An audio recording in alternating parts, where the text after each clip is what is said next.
Good evening, and you're very welcome along to the Sopherone Saga right here on the Emerald Collective. My name is GM Dave, and I can hear myself somewhere else. There we go. That's a great start. And I'm the creator and Dungeon Master for all things Sopherone. Now, this is episode 80. How the fuck do we get here? Episode 80. And do you know who else is 80? Only Pete fucking Townsend from The Who. So I'll be giving a free point of inspiration to the first person to trash a bedroom in an inn and sing the chorus of My Generation when the owner questions you about what happened. So write that down in your little scribble books there, everyone. Welcome. Thank you very much, Roper, for the sub, and for Mazzella, you get an inspiration. Really? He already has one. We're sick in the pot. Phone is in there, Carrie's in there, Roper, everyone's, and so it's Firebar. Morgan, great to see you. Thanks for dropping in. Anyway, let's kick on with our intros. Look, we do podcasts. You can find our first foray into the world of podcasting wherever you usually get your podcasts. No Silver Linings is a Call of Cthulhu podcast by Mark Corrigan, the genius and terrifying man of Shut Up Games. It features 15 episodes of bone-chilling horror set in Silvermines, County Tipperary in 1919. And that's available on all of your regular podcast platforms now. And you can also binge all 15 episodes right here on our YouTube. This is Twitch, but over there on our YouTube right now, mixing the sound design for that podcast was all done by me. So I hope you can enjoy every creaky floorboard, windy laneway, and that one sneaky Wilhelm scream that I shoehorned into the story. Ah! You can also catch the Violet Madness returning to the Emerald Collective in podcast form. Episode 0, it's up there. There it is, Stephen pointing to that. Recaps the story so far and sets the scene for our adventurous quest to rid the land of Castonia from the magical disease known only as the Violet Madness. The Violet Madness is available on all podcasts. It's also available on all podcast platforms now. And you can listen up to episode 18 or get a sneak peek of the next episode 2 weeks ahead of its release on Patreon. Did I say Patreon? Yes, I did. We have one. Head over to patreon.com/the Emerald Collection to find ours. Depending on the tier you choose, you'll get battle maps, original magical items, and original monsters to use in your games, and even bonus maps with varying versions. You also get to access the latest podcast episodes 2 weeks before they drop on the regular platforms. We also offer discounted rates on selected items and Drive-Thru RPG. Like if you liked No Silver Linings, you'll get a discount. Just say if you're signed up, we'll tell you how to get a cheaper version, No Silver Linings, and Ear of the Body Snatchers, and a whole lot more. And our resident cartographer who's behind me, it's a map. We'll give you discount on her maps as well, and artist Liz Shangavi, formerly Zorp's Art, will also give you a discount on her amazing art. And we'll even give you a shout out on our Twitch streams to say thanks for supporting us. That shout out tonight goes to Christian Van den Hever. We love you, friend, and can't wait to see you back playing games with us soon, hopefully. If you don't have the coin to spare to sign up for the higher tiers, you can still hit that $1 tier and show your support. We also have a free tier as well, so if you sign up for that, you'll receive some free gifts, and some of our GMs have been even known to drop some of the maps used on one-shots for folks at the free tier and above. I must drop the other prison map and the asylum map from Portal Prison Part 2. So yes, I will do that tomorrow if I remember. Now, when he's not streaming with the Emerald Collective, you'll find Rhino over on twitch.tv/DRangeRhino. For all kinds of mischiefs, he plays various games from first-person shooters to platformers. Everyone's welcome, and if you haven't already, please give Ryan a follow, and if you can afford it, a sub over on Twitch. What's happening over there? Not a lot game-wise, as I was away last weekend. Obviously, we went up to Belfast to visit friends and stuff like that. Met some Twitch people, which was cool. One thing, though, is if you do play Rust, if you do happen to play that game, I have set up my own server now. Which has actually got quite busy. So if you want somewhere that's good to play, no cheaters, no... How does that work? Well, basically, if they're caught cheating, they get kicked the fuck out. No, as in, like, so, like, do you have to sort of be well known to be allowed to have your own Rust server, or can, like... No, anyone can set up a server for any game, pretty much. Okay, cool. We have our own website, rhinorust.com. Totally. And that's where the server links and stuff are. So, yeah, and it just means that safe place for people that want to learn the game, play the game, have fun, all that kind of stuff. That's great. Rangers Jack 12, welcome in. Whoop whoop Rhino. That's cool. So have you anything planned for Halloween coming up? Listen, I always try to do some sort of dress up for Halloween.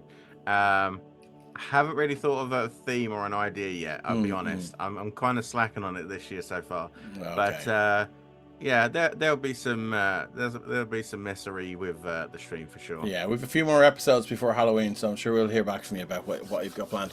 I might try to do some sub goals where I like try disgusting foods or stuff like that. Oh, Jesus. course, he'd eat a pack of cheese and onion tail. Oh, I've wow, already yeah, done that yeah, one. I've already done that You do it one, again. and they're still disgusting. You're wrong. Manhattan cheese and onion are where it's at. they're All right, better, Ryan, yeah. thanks a million. Look at that wonderful overlay you see here on Twitch, created by our very own It's a Map behind me. But what do those shields and numbers mean? Well, you can use your channel points to bestow boons upon players in the GM. A boon grants a 1d4 to attack rolls and ability checks. If you sub to our channel or you gift a sub to another, you can offer an inspiration to a player or the GM. If you sub to our channel, inspiration allows the reroll of attack rolls or ability checks, but not death saves, which may be happening tonight. And please remember to state in chat who shall receive your boon or inspiration. Now, let's meet our wonderful players and find out a little bit about their characters tonight. And we're going to start top left, as we always do, with Scales, who's being played and piloted by Fona. Fona, the last episode was pretty impactful for Scales. How are we feeling? Yeah. Oh, yeah. It was a big one. Big changes for Scales. It could totally, completely alter his personality to have his tail change. You think so? No, not at all. Ah, okay. Yeah, you have me in the first half. I'm not going to lie. No, I think obviously it'll be an adjustment. I personally am somewhat amused by what I think his reaction would be to this situation. But sure, we'll see what happens as we play some D&D. Would you like me to read out how What this? I said? How the tail how it works? went. Oh, The yes, mechanics for the please, tail, or would you want to wait yeah. until it's combat time? Oh, oh, that's like a Sophie's choice. That's not I fair. know, right? Oh, okay. No, it'll be cooler if you wait until we're in a combat. And Okay, it just no kicks problem. in. Yeah. Okay, cool. Yeah. I will come out of your character sheet. Oh, damn it! Yeah, I know, it's so fucking cool. All right, cool. Next up is Carrick. Carrick, tell us a little bit about you and who you are playing. Tell us about the stream you run here on the Emerald Collective. Hey, yeah, I'm Karg. I am the stream GM for Arcane Adventures in Andromeda, a high magic, high chaos at the moment campaign, which involves a bunch of dipshits in a cave right now. One of them's eating people, so that's a thing. Yeah, our party are currently delving through the deeps of Kazam, which is an ancient dwarven city. Not Moria. Shut up. I didn't plagiarize. And yeah, they're trying to get to the other side and dealing with shenanigans due to a mind virusy cult thing that's going on. And yeah, one of the parties revealed themselves to be a warlock. That's probably going to cause some friction eventually. As well as that, I obviously play Ren here in the Sopherone Saga, who's a resident pyromaniac. I mean, like, Kiva here keeps saying how Theodore is the arsonist, but we all know who the real arsonist of this party is. It's me. He just burned down one building. I burned down Exactly. far I more than didn't. one building. He committed arson. I never called him an arsonist. You did. In the chat. That's not a character. That doesn't My count. title. All right, thanks very much, Carrick. Joe, you're up next. Tell us a little bit about you, your hobbies, and who you're playing tonight.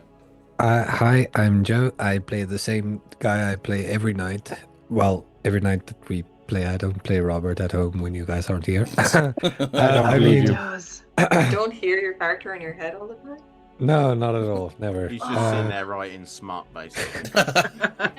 That I believe. Anyway, I'm Joe. I like rock climbing when I do manage to get there. That's pretty much my only hobby. I like reading. I'm considering starting some audiobooks where I read on YouTube. Oh, nice. That's cool. Because you're allowed to do that, apparently. Are So- you?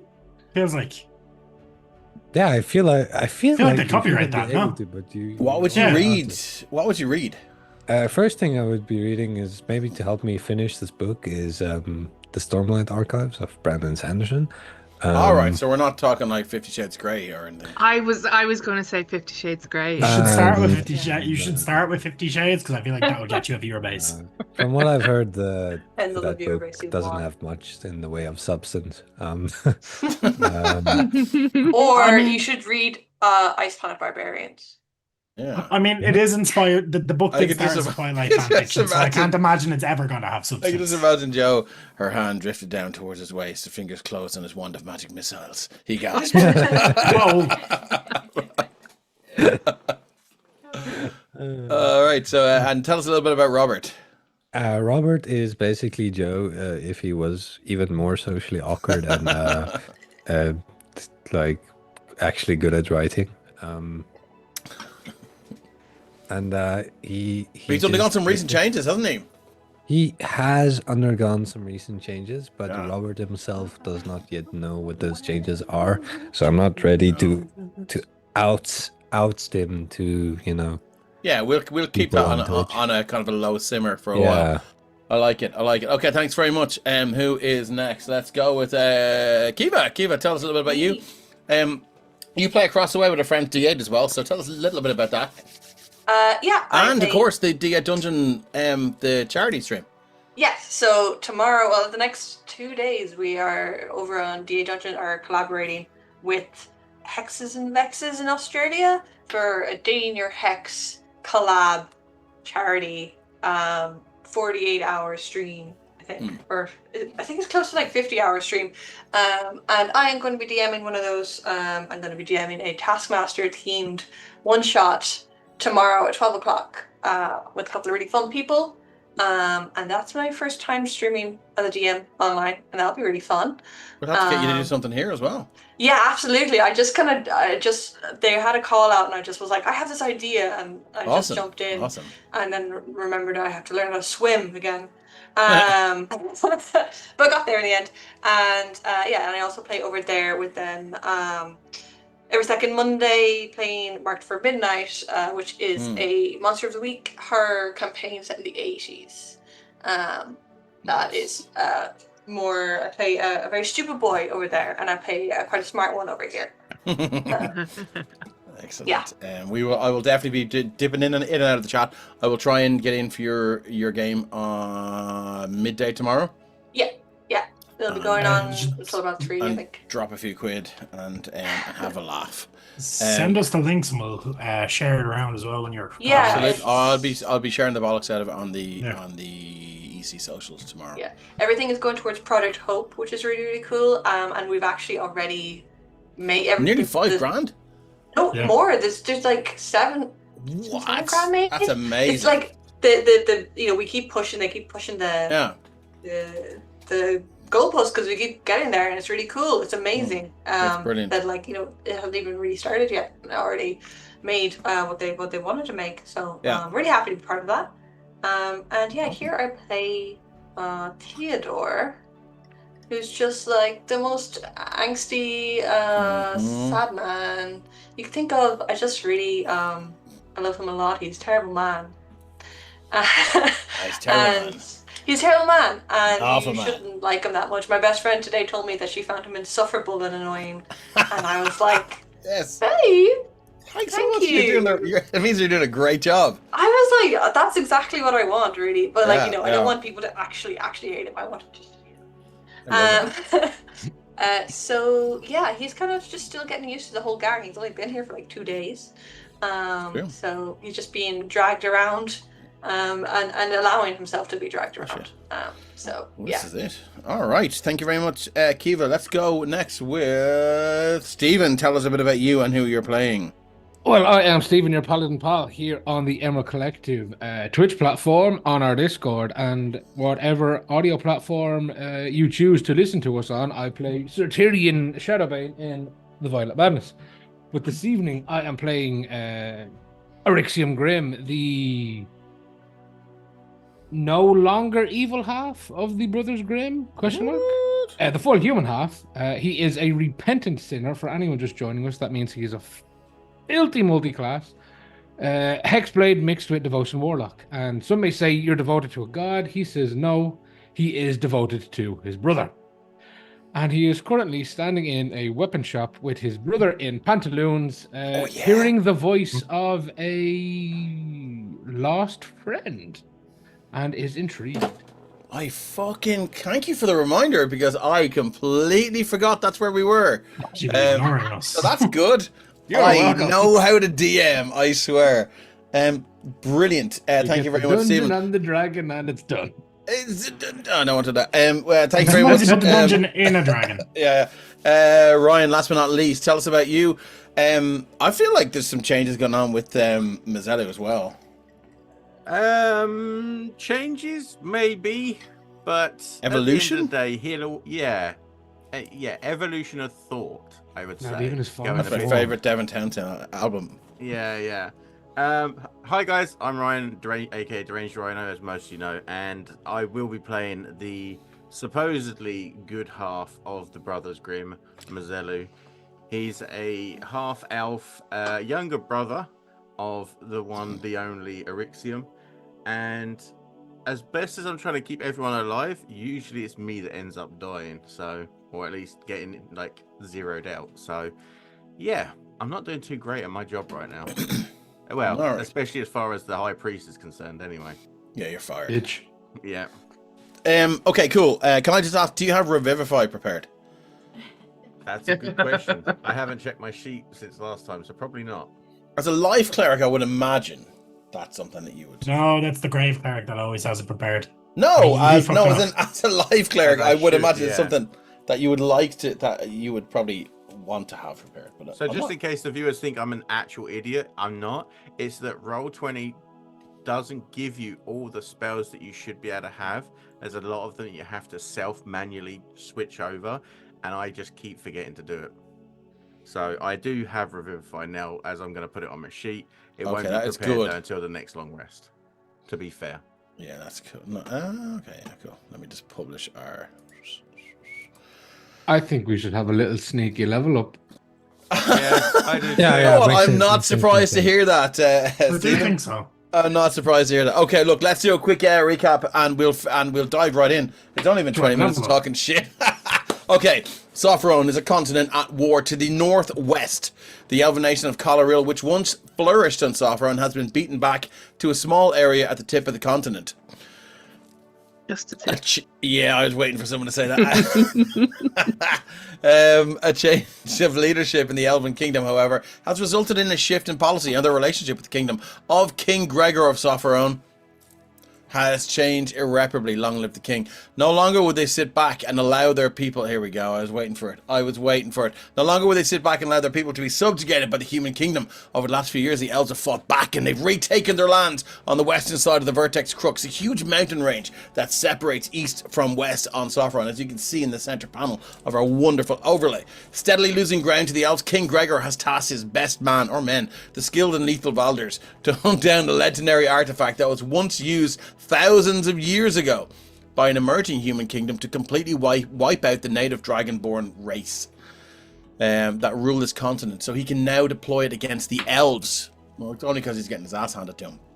Enter our heroes, the saviors of Summerton, a small ragtag group of adventurers who have stumbled across the king's nefarious plan, have decided to and have dedicated themselves to putting a stop to it. Joined by the Brothers Grimm, the servants to the Temple of the Platinum... Sorry, well, I should change that. Servants to the Platinum Dragon in the city of Artex, well, actually across the world.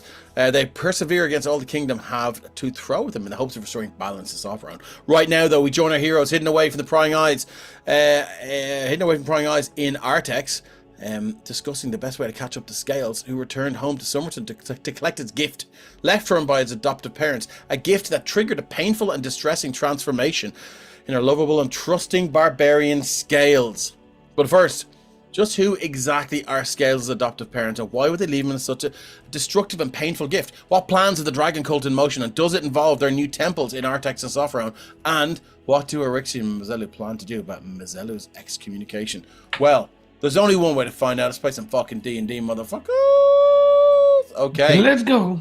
Let's go as we move back to the shop in Artex. I'm going to move the map over to Artex, wherever the fuck that is. It's somewhere kind of in the Midlands area, There we go. near the mountains. All right. We are in the... It's late evening, I think. It's been a month since we played, so I'm going to say it's late evening. There's a great Arthur Strummer there. We're going to wait for this to load. We're in the Forge District over here. So I'll just give us a little Arixium. As you stand there now, there's a light hail falling down from the sky. You can hear it cracking off the ice flow in the river to your east there in the Forge District, and it's sort of rattling off some of the tin roofs here. It's quite loud. And as you stand there looking at Dale is like, "Is that it, motherfucker? What's the story?" I want something else. Dale. Oh, yeah. You can get her to come out from the back there, Dale. There's nobody in the back there. I think you must be mistaken, friend. Oh, no. I heard her. You heard nothing. And you can see he looks. So as he looks at you through a counter, if you can imagine the counters there, it does have a sort of a wooden sort of strip of wood, sort of like kind of the upper part of a counter, if you can imagine. And he's kind of looking up there, and it's pretty obvious he's considering grabbing a weapon. Yeah, And he's looking at you. He goes, "Nobody back there, friend. Don't make me pull out the blowgun. You ever been shot with a blow dart? We've been over this, Dale. We've not been shot with blow darts. Do you want to be shot with a blow dart? Not really, no. But Do you know what the I do- sound of a blow dart sounds as like? Dale and argue pitter patter, Erixium is just gonna let out a. Baratheon, come out to play. that's Quality reference. Quality reference. And it's around about this time you hear a very, very let me find her token, because she is hot stuff.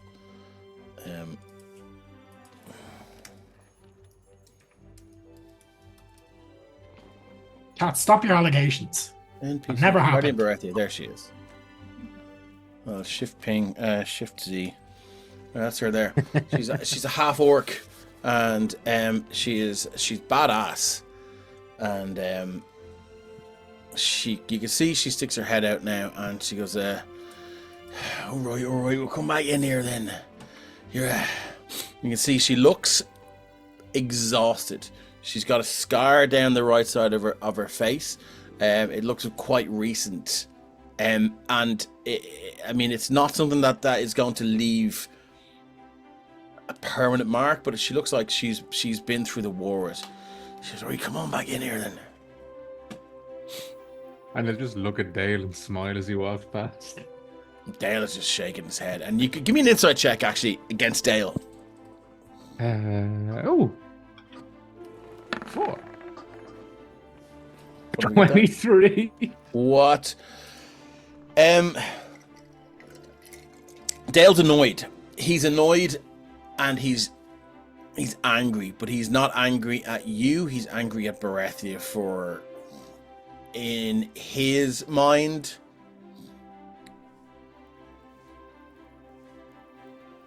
just putting everything at risk, putting everything into more danger than it needs to be. He doesn't know you. He doesn't care about you. He hasn't decided whether he likes or dislikes you. But he's pissed off at Baratheon now because, like, she worked hard to say that she was heading up the east coast, and now she's here, and they were the only two people that knew it. Well, apparently. And so as you make your way back now, through so kind of through the little hatch of the counter, and down the back, it's a kind of a long, thin corridor. You can see her head's poking out. It's maybe like 15 feet down, and there's all sorts of tinkering and crafting tools hanging on the wall. And as you kind of look left, you can see Guardian Baratheon now. There's a door maybe about 50 feet down on the left hand side, and then the stairs up, and you hear these kind of heavy clumps as Guardian Baratheon walks up, and she leads you into this room that looks like maybe it's twice the size of a prison cell. It's quite small, and it looks like a prison cell. The smell, it stinks of a man who doesn't look after himself. Stinks of a man who probably hasn't ever changed his own sheets. And there's a pile of clothes in the corner. All of his, they're mostly undergarments. They were once white, not so much anymore. Dale has skid marks. Dave, please stop describing me. You were up front. So Curb the back to smell front. of Comic Con right now. well, Then send them inside out. there's definitely a kind of a thank you. There's definitely kind of The meatloaf. a rotate. The meatloaf. There's definitely kind of a rotation going on there. Like so, like whatever's at the bottom of the pile gets picked out next and sort of reworn as it's been allowed to sort of sit there and ferment for a while.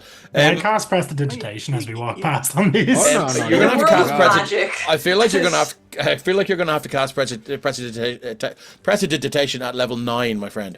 That's a With cannon. disintegration on the whole house. I mean, listen, Yeah. I'm not above it. I'm not above it. Spoilers. Anyway, what's going on here in You chat? get 4 days out of a pair That's of where the boxes. dragons were, and I told them they're in the Front, back, dungeons. then you Alright. inside out them and go front and back again. No, that's not how it works. Welcome in, Ryan, just that's let's concerning see that you you. think that. Okay, and she kind of sits. We can see like she's exhausted, and she's still nursing wounds. And for a cleric and a warrior cleric that has healing magic at her disposal, you suspect she's been through a lot. It's taken a while for her to get herself back to where she needs to be. So she goes to sit down on Dale's bed, and then she looks down and she kind of thinks better of it. She just leans against the wall and she goes,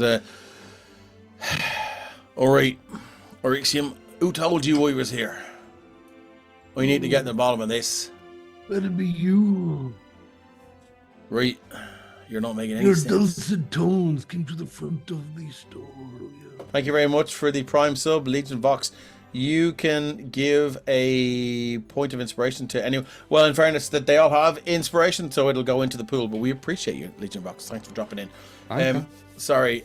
So she says, my dulcet tones are. Yeah. Right, I just spoke with the wrong time, did I? You Oh. just happen to be in here, shopping for knives and swords, No And then armor. armor, right? And now, That was kind of naked, so You're we not need to get that exactly fixed. the quietest. I've already walked down with you guys. yeah. Yeah. Right. But Oh, you're a Is this Jew a- got fired, Miss Elu. how'd you hear that? Eyes and Yeah. ears Travel everywhere. fast. Elysium. That was like 15 minutes ago. I wasn't the only one that got fired. At least I didn't get hung up too.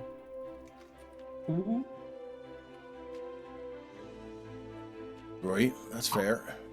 I'm gonna let her beat the shit out of you. I'll be back later. Just I go up will the say stairs. though. Who's this fella over here? Me? Yeah, you. I'm Who are you? Leroy Jenkins. Zero. Theroy Jenkins. Oh, you heard? Yes. Don't worry, it's a local arsonist. Don't worry about it. It's fine. Right. Well, at least you're hanging around with the homegrown arsonists, not shipping them in. I seem to Right. be just about as trustworthy as the rest of these men. Yeah. Right, that's a fair point. Now, what are you really doing here? How did you know I was here? You spoke loudly and we heard you. Really, is that just it? Yeah, we were getting Mazelu armor because he is, as you can see, not currently wearing armor. Right, fuck. Right then. That we've met Dale before. He seems like a good armor smith. So just Bad Coincidence. businessman, though. he's kind of a dick. Yeah, he's kind of a dick. She steps in to you, quite intimidatingly, and she says, "You fucking take that back."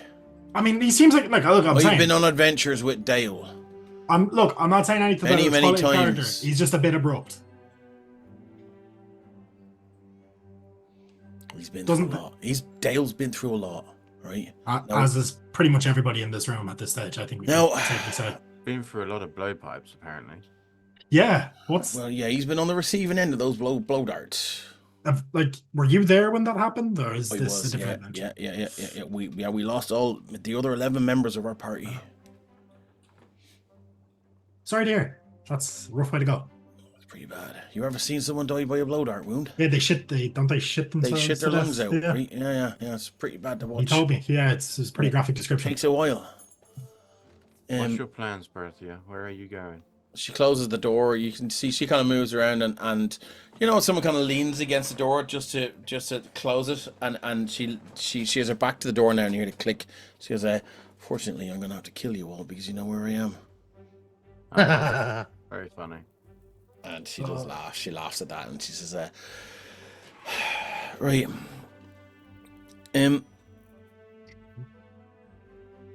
Mizelu, would you mind thank you very much, Kermit, for subscribing. Jesus, we're racking up the subs tonight. If you have time to limit a golden kappa emote, I don't know what that is, but thank you very much, Kermit. So that your sub will go into the sub pot, and we appreciate you and we love seeing you in here. So thanks for coming along. So she says, Miss Ella, would you lean over there and just and twist that little candlestick 90 degrees to the left. Can I just say, before we start discussing anything, nobody say the king's favorite bitch's name, because apparently there's a... I spoke with some Arcane folks. There's a taboo put on the name. Why would we say Ren? Shots fired. Coming from Soldier Boy, yeah. Oh, Soldier Boy. I turn the candelabra thing. And as you do that, there's a faint kind of clunk and a click. And anyone who is in any way attuned to the arcane, you feel a heaviness sort of settle on your shoulders, as this room has now been warded against scrying spells and detection and location. And she says, right, we're free to speak now. Right, this is going to be I'm heading to Qual Al Sidhe. We figure the only way to fight these people, the enemy of my enemy is my friend. So I stopped here to pick up a few things, and I'm going to get in a boat. I'm going to sail all the way up the north, around the north tip of Sopherone, past across knocking from Snogafar, the gnomish city there on the extreme centre north, and then dock at Qual Al Sidhe, and then I'm going to try and help them. I don't know if you've heard of the Qual Al Sidhe. I have. No. Right, well, what we have in play now are a group of Elvish extremists that are planning to try and capture this device for themselves, so they can annihilate all of the humankind. We've encountered some of those, I think. Yeah. They attacked us on on the your way bridge. to Sopherone, I think you told me. Well, I found out their goals. And so they've been ousted by the kingdom itself. So what we have are now they're quite powerful. They're well equipped. And their goal is to capture this doomsday device. This device is capable of wiping out a whole race or races and use it against humans. And you're going to help them? No. I'm going to help the elves of Qual Al Sidhe. Qual Al Sidhe are a breakaway group. Militants. So, I'm just telling you so you're aware of this. They come to you looking for help. Qual Al Sidhe are the Extremists. extremists against the elves? They're against humans. They're against humans. They're against humans. Sorry, I thought they were like breakaway to do like against. So what you have, to come out of Baratheon's character. Sorry. No, that's fine. It's fine. What you have are the elves of Qual Al Sidhe who are trying to stop the kingdom from basically activating this magical artifact that will wipe out whatever race they sort of program it to do. So it's been used thousands of years before to wipe out all of the Dragonborn on this continent. And because they're losing the war, the kingdom want to find and reactivate this so they can wipe out all of the elves. But now what you have are the kingdom of Qual Al Sidhe, the elven nation. They're fighting a bog standard war to retake their territory. They're winning. But what you have are a breakaway sort of group of elves who are saying, well, do you know what? Fuck this. Let's capture this thing ourselves and use the weapon of our enemy against our enemy, and let's wipe out all of the humans on the continent. Which is quite an extreme choice. I mean, a little bit.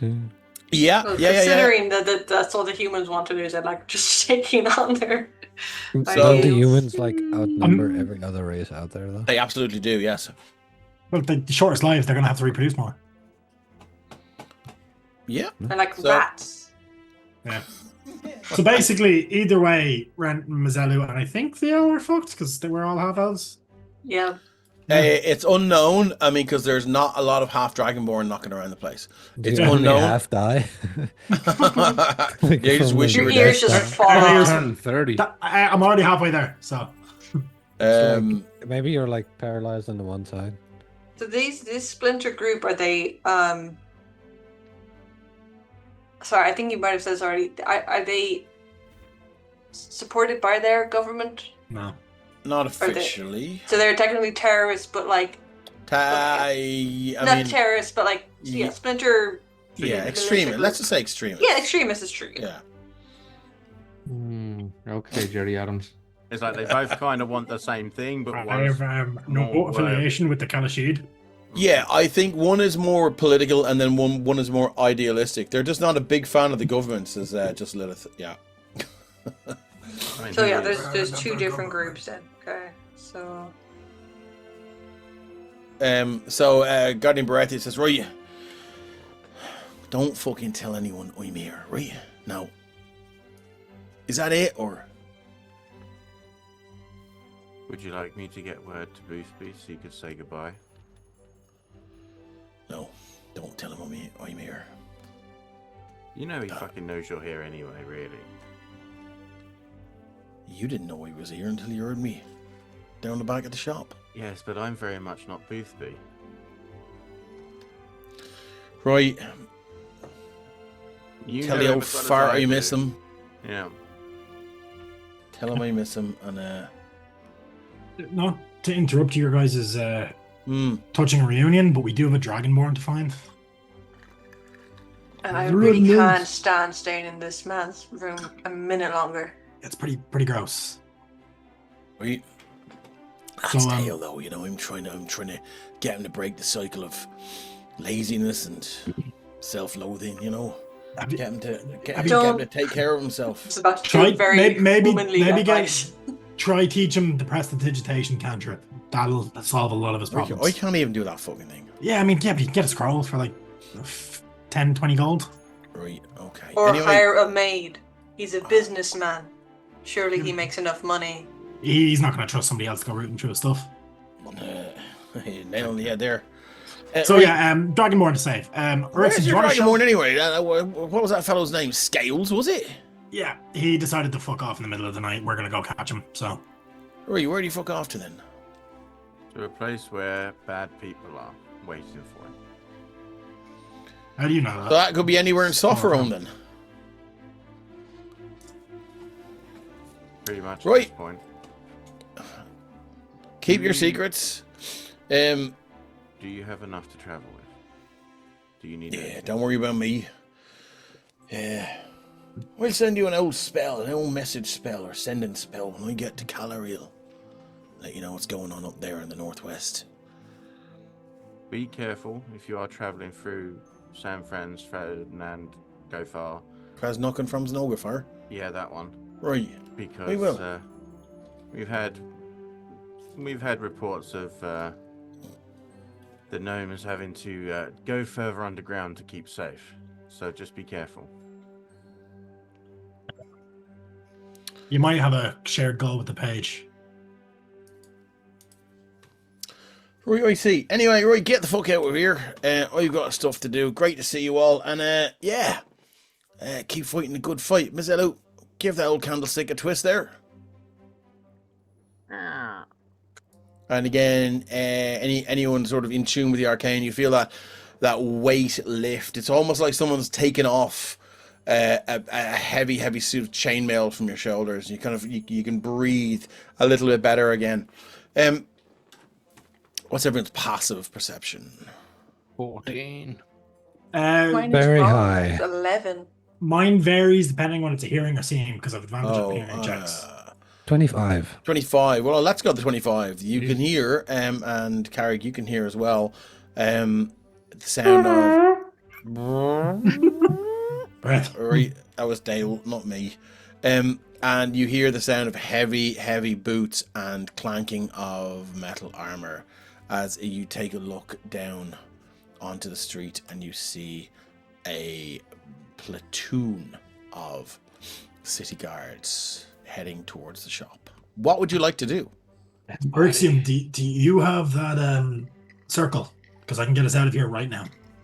Dave? Yeah. I just have a house emergency. I'll be right Yeah, back. cool. No worries. Yeah. Ren, you can do invisibility, right? Not on all of us. No, but if you stay in here with Berethia, I can we'll go back out to the shop. If it comes to it, you do what you got to do to keep her safe, okay? Okay, yeah. Okay. Let's And buy you Berethia- some pants then, shall we? Berethia, maybe turn that candlestick again, just in case. Or you, Actually, Ryan will do it. Just clunk, and again you feel that heavy sort of, almost like a, if you've ever sort of had to unpop your ears. Yeah. You've gone up a hill or something. You feel that sort of pressure in between your ears, and would we get roughly a minute's worth of time before they get here?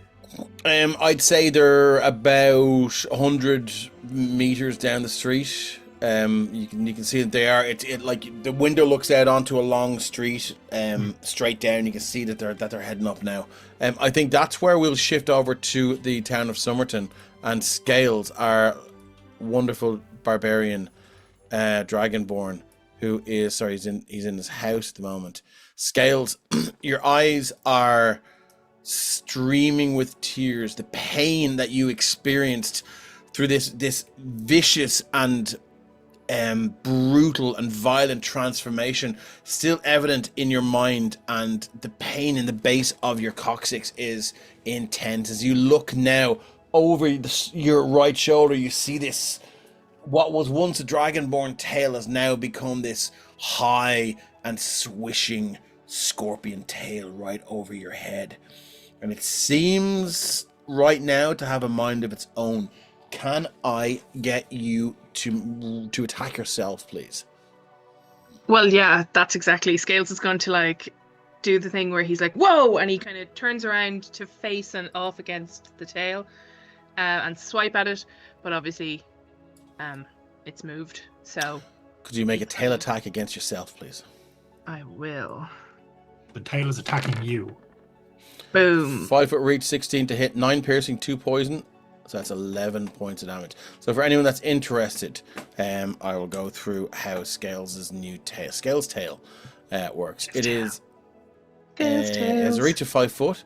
It will do 1d6 piercing damage and 2d4 poison damage, and it is a bonus action attack. So there we go. Scales, this what's your AC? 15.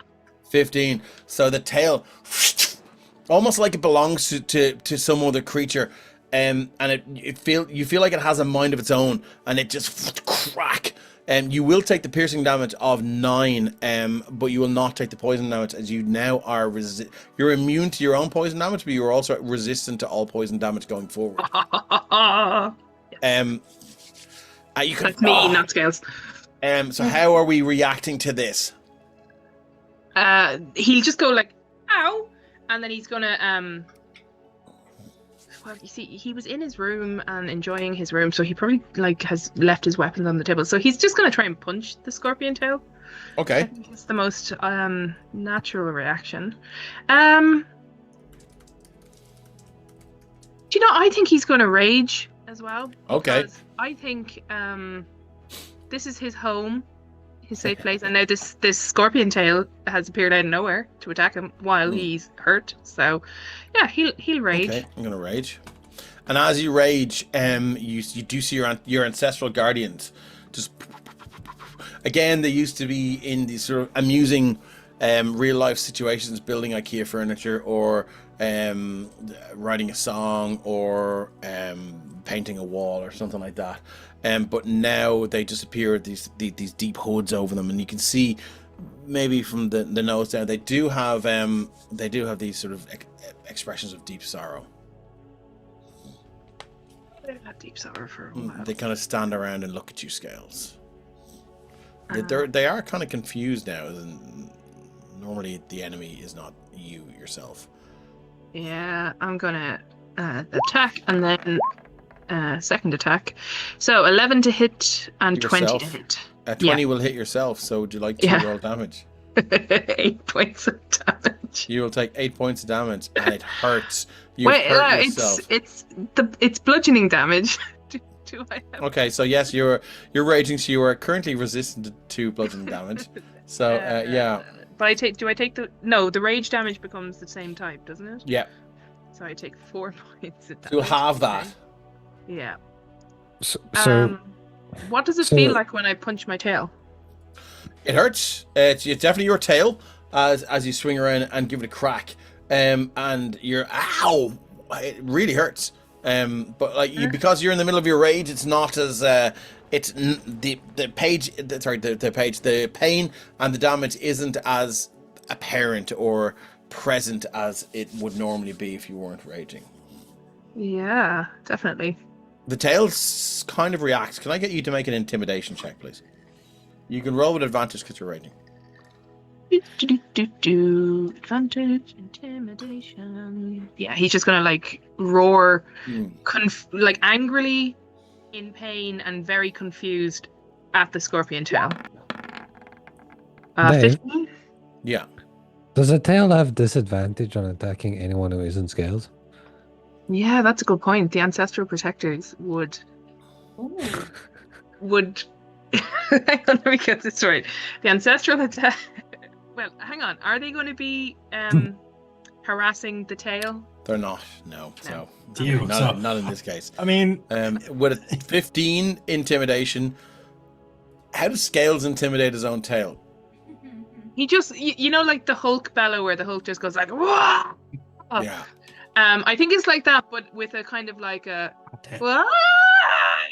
because he's confused, he's sore, but he's angry at the scorpion tail, which he is, I think, slowly twigging that it might be his tail, especially like if as he moves, it moves. So, I do think, you know, he'll roar at it, and then he'll like try to duck a little bit, use his movement to kind of like move out of its line. Yeah. And then it's gonna come with him. Okay. Yeah. So with your 15 intimidation, your strange sort of half roar, half scream. You can see it arcs back away from you and kind of swishes there, and then almost like a chastened child, it's the tip of the stinger goes down, almost as if the tail itself is sulking,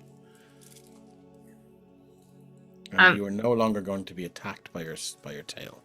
Okay. So Scales is going to reach out towards the stinger and the base of his tail where it's attached, and like he's not going to attack it, but he's got his hand braced that like if this thing moves at him, he's going to like choke it. If it was a neck, it would be choked. Okay. Kind of thing. And just try to like reach out and if it lets him get close, he's gonna like, you know, the thing where, you know, there's something in front of you and you kind of go like you tap it and see what happens, like with your finger, and you're kind of like, is this going to rock backwards? So as you reach out to touch it, it sort of snaps away. It doesn't have that sort of aggressive demeanor now, but it does seem like give me an insight check, Scales. It's not too hard. DC is 10. Inside check. I think Reprobate Gamer in chat is almost hit the nail on the head there. 13. This is like, imagine if you try and touch your nose with your elbow, which you can't do. Yeah, can't. Legit. Yeah. I love that you tried on stream. So it's basically like that. If you try to touch your nose with your elbow, but imagine if you tried to touch your tail with your hand, except the tail doesn't want to be touched. So for the rest of Scale's life, it's like Fizzgig and my father-in-law. She loves him. She wants to lick his face. In 11 years, she's never licked his face. And he won't let her lick his face. and your tail will never let you touch it, Even if I offer it a torch? even if you offer it a torch. Oh, come on. My tail loves torches. That's so sad. I think the torch is This going to is- work. Oh well, you can, Okay. you can certainly try. So what's going to happen is like it moved away. Scales will kind of pull his hand back a little bit, and he's going to like try to circle the tail a little bit. And yes, retrobate. He's probably going to do at least 10 circles to try and like eye and the as tail. you run around yourself, technically it is long enough to curl around, so you could touch it if you wanted to. But sorry, if it wanted to be touched, but it doesn't want to be touched. What if he jumped at it really fast? Would you like to make? What role would you like to use? Now, question, Dave: Does the tail also get danger sense to avoid scales? The tail's a barbarian too. Now it does. Ren, shut up. Okay, cool. So Athletics. what role would you like? You'd like to use athletics. Oh, Jesus Christ! Wow. Okay, cool. Scales as you inspiration. You've I'm inspiration. gonna do that. Okay, what a fucking amazing use for Worthy use. inspiration. 23. 23. Fortunately, you. So, if the tail were just a tail, that would be a success. Ah. But the tail reacts to you trying to touch it, and it deliberately moves away. Now, I'm not going to say it's impossible. But right now, you have not been successful. There are many other things you could try, like maybe going to sleep and hoping you wake up before the tail, or several things. So I'll leave that with you. Yeah. While you leave it with me, Yeah. Scales is going to very cautiously walk towards the table where he left his backpack and everything. Watching the tail, like he's doing a kind of thing where the tail's there and he's like taking a sidestep and he's like, whoa, no, okay, another, and he's like, there's the table, there's the tail, there's the table, there's the tail. Because yeah, he's gonna go for the torch. You're going to go for the torch. Ride the tail. Okay, cool. Would you like to make a persuasion check then? Oh Jesus, okay, come on, 23. No. You hold the torch out. The tail sort of almost like the stinger has a life of its own. It approaches the torch, and if a sting on the end of a scorpion tail could sniff, it does that kind of vibration and it moves away. And it does a shake of the stinger. Like a no. Yeah. A kind of a moo of calculation and pouting, basically, I suppose. He's going to come over Scale's face, and he's just going to stand and, eye to eye this tail for a while as he thinks about what else he could try to, either attack it with, pin it down, or bribe it. Because this is his tail. If he wants to touch his tail, he can touch his tail. He could grab it at the base and then, choke hold it all the way along so it can't get away. See, he has thoughts, but he has to work on them for a while. Wow. Okay, we are definitely going on a journey here. I'm going to so Scales. It is getting dark. It's starting to get dark. What are we doing here? Are you going to stay the night here? Oh yeah, he's going to stay here, but Your he's house? not going to he's not going to sleep unless he, passes out from exhaustion until he's happier about the tail. Because right now, if he went lay down to sleep, this thing might try to kill him, and that's not okay. I will say with the intimidation check that you do feel that that's probably not going to happen now. There was a moment where it tried to attack you and tried to sort of assert dominance, but you do feel comfortable knowing that has passed. But now, unfortunately, it doesn't want. You get the impression that it doesn't want to be your tail. Yeah, that's not going to work. Okay, so he is going to go get a spare blanket from where the spare blankets are stored, and as he goes to get it, he's going to yawn quite dramatically, and he's going to say to himself out loud, "Gee, it's very cold right now." And then he's going to go to bed and climb into bed with his extra blanket and lay down and appear, at least, to be going to sleep. Okay, that's good to know. Scales, as you lay down in the bed, can I just get a DC 18 intelligence saving throw, please? Okay. DC 18. intelligence saving throw. Okay. Yeah. Hail takes over. Come on. Come on, narrative dice. And hopefully a high one is good for me and bad for me. Yeah, no, 2. Would you like to use an inspiration? Yes, I will use. This is a critical juncture in this Oh story. Christ. Okay.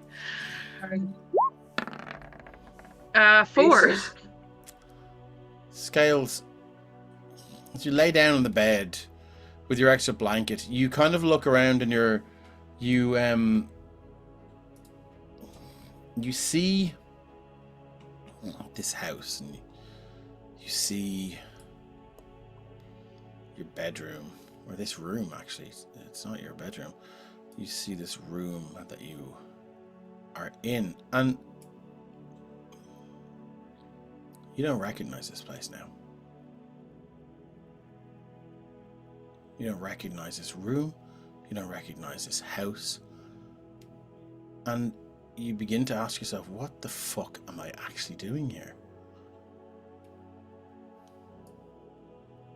So for now, Scales, all memory of your previous life in this house and all memory of your parents have been excised from your brain. So I need you to play Scales like that. Do I still know the party and know who I am and that this tail thing is new? Absolutely.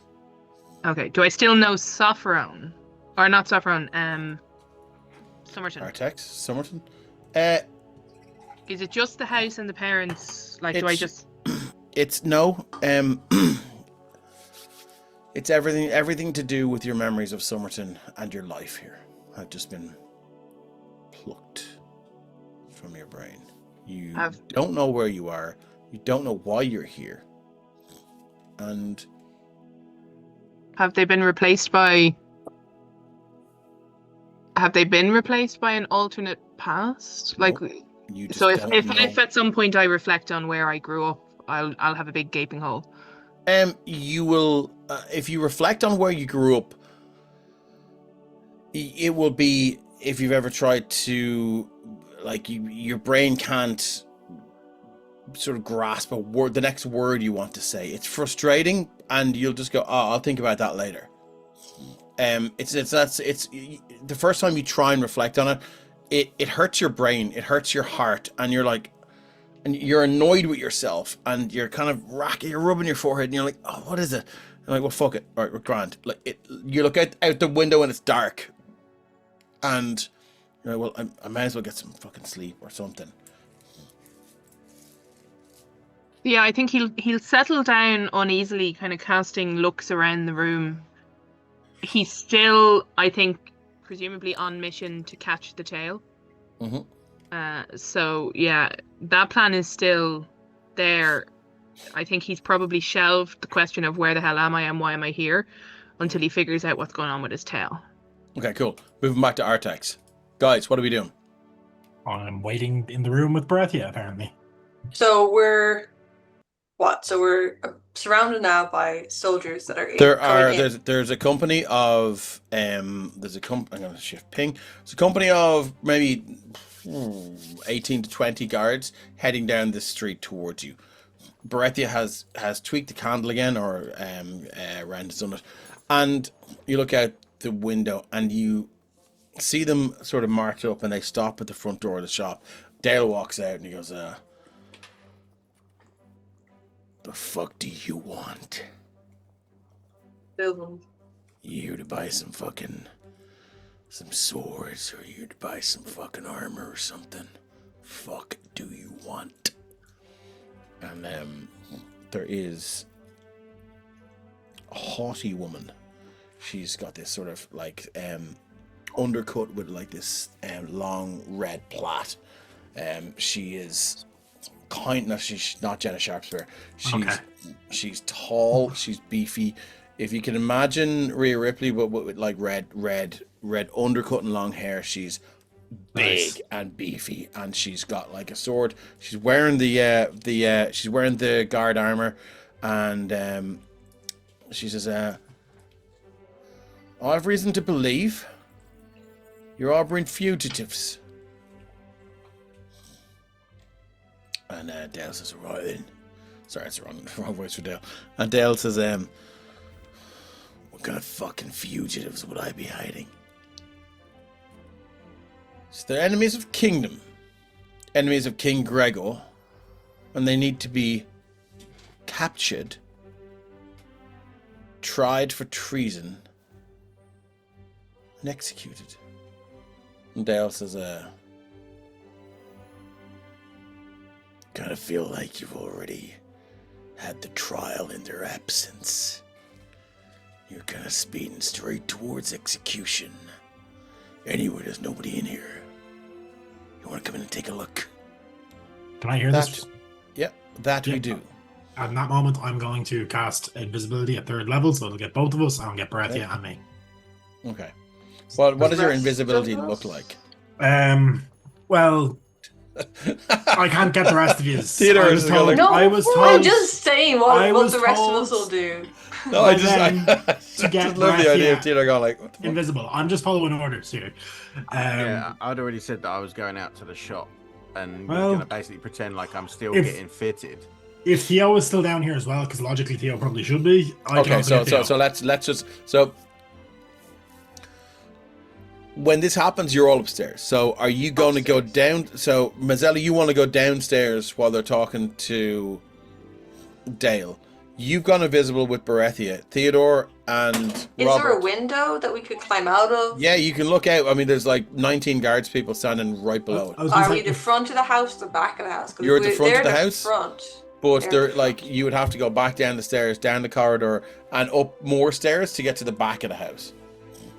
I mean- And it's right about this time, Mazzella, as you're considering going downstairs, you hear almost like Life of Brian when all the soldiers just tramp into the house. It's kind of like that, and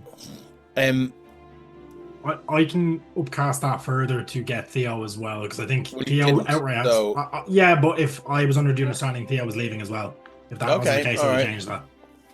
that's not a problem. So we can wreck on that. Mazzella, as you begin to go down the stairs, you look- Rixium will be right behind him. Sorry, just to. That's okay. You look down the stairs and there is no door, it's wall. And you hear clunk, clunk, clunk, clunk, clunk, clunk, clunk, clunk, clunk. And there is a lot of noise from downstairs, things being turned over and tossed and all the rest of it. And then there is you can hear more through the window at the front and down below. You can hear Dale going, "Thanks for stopping by, motherfuckers. Ain't nothing here. Oh, what would you call the opposite of a discount?" Well, that's right, a fucking tariff. Any of you motherfuckers come here to buy anything, plus 25%. Now get the fuck out of my shop. And she's like, "No need to be so offensive. We are agents of the king, after all." And you can hear the, well, if you were there in front of him, you would see the lips go to sort of form the F, to go and form the F of all those statements. And he goes, "Shop's closed. Get the fuck out of here." She goes, "Very well. We'll be back." And they tromp their way out now, and you can see a few of them throwing their eyes over. Seem to be looking straight into the window, but you have a feeling they're not seeing the window. Just a point of Yep. clarity. Were these temple guards of the Temple of Bahamut, or were these city guards? These were city guards. Ah, okay. That's my mistake. Sorry. That's I okay. think they were. What are we doing? And the wall. So I join whoever's going downstairs to see there's just a wall now here. That's gone. It's once I leave it, it becomes a door once more. Oh. Everyone's going to drop the invisibility then, if we're Cool. clear. What level did you cast it on? Would have been 4th. 4th level. That's Knock right. our 4th level spell slot off, please. It's Um, fine. And yeah, as you make your way down, Dale kind of looks at you all and he goes, he focuses on Theodore and he goes, "They were looking for you, motherfuckers. Yes, Bringing trouble at Dale's door. I didn't willingly come here. Well, you came here. I'm being dragged around. I don't. You're I didn't mean for anything to happen to your shop, my man. You've been dragged around. I had to drag a bleeding body through the jungles of Garthas before. Oh, wow, Shot with amazing. 20 We've all bullets. dragged bleeding bodies places, sir. Yeah. I think it's best for us to leave now before these men come back. I'm just going to pan 10 gold and just hand it to Dale and be like, sorry. He just you put them in his hand and he just turns his hand up and they all just drop on the counter and they go everywhere. You need to This is, improve your business skills. I'm not, that's more of a like, he's not trying to hide it, he's just more like, here's. No, No, I'm he- just he- saying, he this doesn't- man, he does not appreciate money, apparently. I appreciate money for the things I sell. Dale doesn't take charity. It's not Not charity. charity, we it's a just tip almost for the- destroyed your business. Yeah. Get the fuck out. Okay, can we have a Dragonborn defined? Can we just go? Yeah, let's go. Dragonborn. I have Fucking some bro- armor before I Come on, go. we have to go before he tells us a story You've about al- you've Dragonborn already in the got, jungle. You've already got the armor, man. It's I think it was +1, Jane. No, It let was- him tell it the was- story about the dragonborn and the blow No. dart. No, we don't need to. It Please sounds go. like The jungles of worst Vietnam, I mean, child's Sopherone. fucking bedtime book. He kind of turns to you, Mazel, and he goes, "Oh yeah, I forgot. Chainmail +1, right? +1. Be nice. In-game +1. +1 Yeah. enchantment. Right. But you already have the last stand armor as well, though. So like, Yeah, I think Well, we you're aware. remembered that there was another armor you could use. Yeah. Yeah, honestly, that's not that great. pretty important. Right. I can't remember if you guys paid for it or not. We did. We've already bought the chainmail. I think Okay, excellent. there was like a He good goes bit of and money roots drop it out. there. It's at the bottom, and you can see now that like he's taken things out of this barrel, and you can see at one point he has used this as an underwear drawer as well. And he's pulling vests and things out, and he pulls out the Unsanitary chain and he man. shakes it, and dust and particles fall off it, and he goes, "Would you like a paper bag for this?" No, I'll carry it and put it on where I can, out in the street somewhere. I've got I a don't care. changing room in there. I think it'd be best if we got out of your establishment as quick as possible. Whatever you like, just be careful. There's 3 changing rooms. I can't remember which one, but one of them will teleport you immediately to the Isle of Garthas, and you don't fucking want that. Or do we? Crossover episode. Okay. When we That leave, sounds I'm like just a like, pretty important thing to remember there, Dale. What? I mean, if you've got one changing room that teleports someone away, I've got that's a pretty 3. important fucking detail, Dale. Yeah, sometimes. I swear to God, I think it's fucking with me because I wake up and I'm sure it's the one on the left. And then I go into the one on the right and I'm fucking back in Garthas.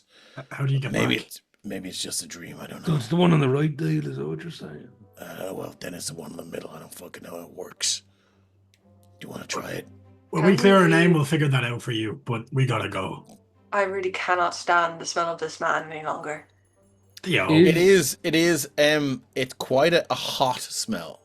Are there generally 3 changing rooms, or is there like There one? are 3 changing rooms. There yeah. are 3. Okay, there are legit. We have Okay. other teleportation devices to be concerned with. Yeah. we need to go before the guards Yeah. come back. When we leave, I'm just like, I am a man who has open wounds 90% of the time on my body, and I feared for my life there. You In should terms get of them, germs. You should get them checked out. It's not hygienic. Uh-huh.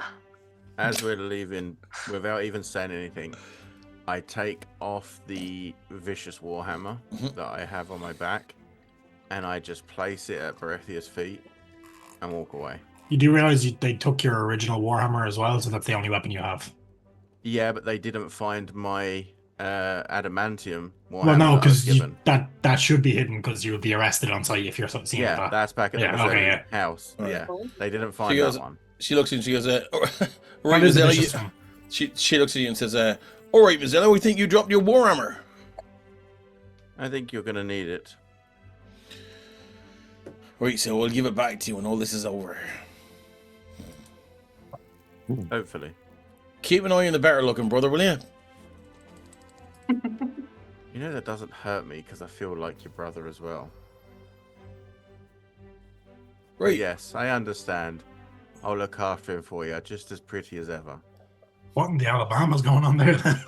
Is this a bad time to talk about my back pay? I just realised that I got kicked out of the church without my back pay, so I'm sure you'll probably not be getting yours either. Right, how much you owe then, Erexium, my son? How much you got? He'll settle for a kiss, and I walk out. Oh, Jesus Christ. You can see if a woman's countenance could just boil. She is angry. without letting her respond, Arixium was going to say, I didn't know orcs could blush. and just walk away. He's just gonna walk He's like, away. get the fuck out of here before I get my ass beat. I'm down the street. I'm gone. Yeah. I'm heading Yeah. back. Okay, so where are we going? We're making our way Back back, to the to townhouse so we back to can the use the townhouse. Cool. Let's teleportation move back to the Mazzello townhouse now. What is the plan? Teleport. As Scales has been there for quite some time. Are we going to teleportation circle? Yep. Have- fast have as you- light. Did you tell us about that the last time? Was that Oryxium told Ren, Well, and Ren had told those. Ray. I have have to abilities. move you to several maps to make That our way is down. not through the town. No. Through the massive. Where is this? Sorry. So I have so Massive many dungeon maps. in the bottom. But if you drag the little map changer thing, it doesn't scroll. Oh, it does scroll down. Okay, cool. Didn't used to. Oh, we're in the So- we're in the place we killed fucking Zion. Which or was whatever her name was. Albrecht. There we go. Yeah. That's where I All made right. the dodgy deal. Here we are. You're back Which in the one? house. I've heard And the as big you one. walk in, Boothby is like, hello, sirs. I've prepared some soup. We You don't know, like flask Boosterby because I think we're going to be leaving very soon. Soup to go. Excellent. Barathia apparently says hi. Really so stupid as to say that, like, just openly. Well, he did. Okay. For a fucking wizard, your brains are fucking bullshit. I'd assume the fucking house is wards. It's a fucking Master Cleric's house. It has wards, but it's not exactly impenetrable. You should know this more than anyone. Just be careful, okay? Yeah, right. Well, Boothby We'll pass- sort we'll of, pass the message. would anyone like, what's everyone's passive insight? it's actually pretty good. I just need a 14 here. 15. Yeah. Okay. He is rocked back in his heels a little bit, and you can see in his eyes there are several questions, but he maintains his cool and calm demeanor, and he kind of looks at you and goes, I see, says, soup to go, is it? Yes, soup. Please. Erickson, do you want to show me the circle? Because I'm going to need to copy it down so we can get back and then teleport us. Arixium will use silent image to conjure the teleportation circle. He won't show him the actual book. Would he be able to show it precisely from I memory? was going to say, Yeah, how that's much of a not- steel trap is Erexium's mind? Well, I mean, he'll look at the book. He just won't show Ren the book. He's I mean- looking and he's Okay, right. Well, if you look at the book, then you can give him a. Yeah, cool. Then Yeah. that's fine. So you're kind of doing more like one of these persons sitting in the bus, kind of holding Yeah. the bus the book away. So yeah, you can see it now. It just sort of manifests there in front of you. What about the one to get back here you mentioned? We'll worry about that when we need it. Do you have that memorized or drawn somewhere? Because these are, and like Ren will pull up the little How long does sketches it of one of take these you of them. to? How long does it take you to transcribe one of these? It doesn't have a set time. To cast the spell without using a circle takes 10 minutes and uses expensive components. If you have a circle, I mean, Okay, I'm going to Just say costs it as well. will take you an hour to transcribe this into a book. It only takes 10 minutes to draw it with chalk to cast it, though, is what my argument Yeah, would but that's be. you're coming from memory. This is the first time you're seeing it. I'm going to Okay. say it will take an hour for you to. I mean, Yeah. if it's really a problem, I could take a look at it, and then it's kind of, I know what it looks like. I mean, same, but I'd want to Yeah. have it just in case. So if you want to write it down into your book, like, so Actually, I'm Robert's gonna shift a really thing here. talented Look at that, artist like, with a perfect look, memory. can we all see this? No. Right, I'm gonna move. Robert's a super talented artist with a perfect memory. Could he draw quicker if Ren hands him the book? He could probably draw it, Ren, but the difference is, it needs to be transcribed fucking perfectly by a wizard. Okay. Right. So what trying I'm to speed saying things up. is, it will take an hour to do. Yeah. Now- Alright, Ren will take the hour to do it. I'm going to move Boothby over there. You can see it. You can see it on the screen. On the Twitch. Sorry, that's the wrong one. Shipping. 1 second. Yeah, I'm doing it now. Right, so I should be able to move you over there. So no one's going to see through Boothby. I'll move Theodore over there. Right. Shift ping. So you should be able to see that now. It will take a while. Like, you could roughly jot it down, but this is a precise scientific diagram that needs to be. I'm going to refresh my Roll20. That needs to be sort of. It's almost like transcribing a spell. Yeah. So that's why I'm saying it's going to take an hour to do. So, it's up to Arixium to decide whether, when the shit hits the fan in Summerton, or if it does. Ren will actually argue that point that like remembering one of these is like nearly impossible because it is scientifically crafted. It Like needs the to be angles, the fucking depth. perfect, right? Like So it's up to you guys whether you want to, Arixium, whether you want to give the information to Ren now, or one when line you're off there, could they want to mean get we're in back. a wall. Is what I was saying. Like one line off, like the thickness of one line off, we're in a wall. I can only hear one voice at once. Yeah. So who's currently speaking? Is it Dave explaining, or is it Caragol? Yeah, so it's me explaining. So basically, what I'm saying to you is, you need to make a decision. You're throwing out a minor illusion or whatever it is, to show him that. You need to keep that up for an hour to allow him to transcribe that sigil. Or you can show him the book. Now, what I'm saying is, if he doesn't have these transcribed into his book by himself, and you haven't given him the one to get home, what I'm saying is, it will take, if the shit hits the fan in Summerton, it will take him an hour to. He can't just look at it and go, oh yeah, grand, cast a spell.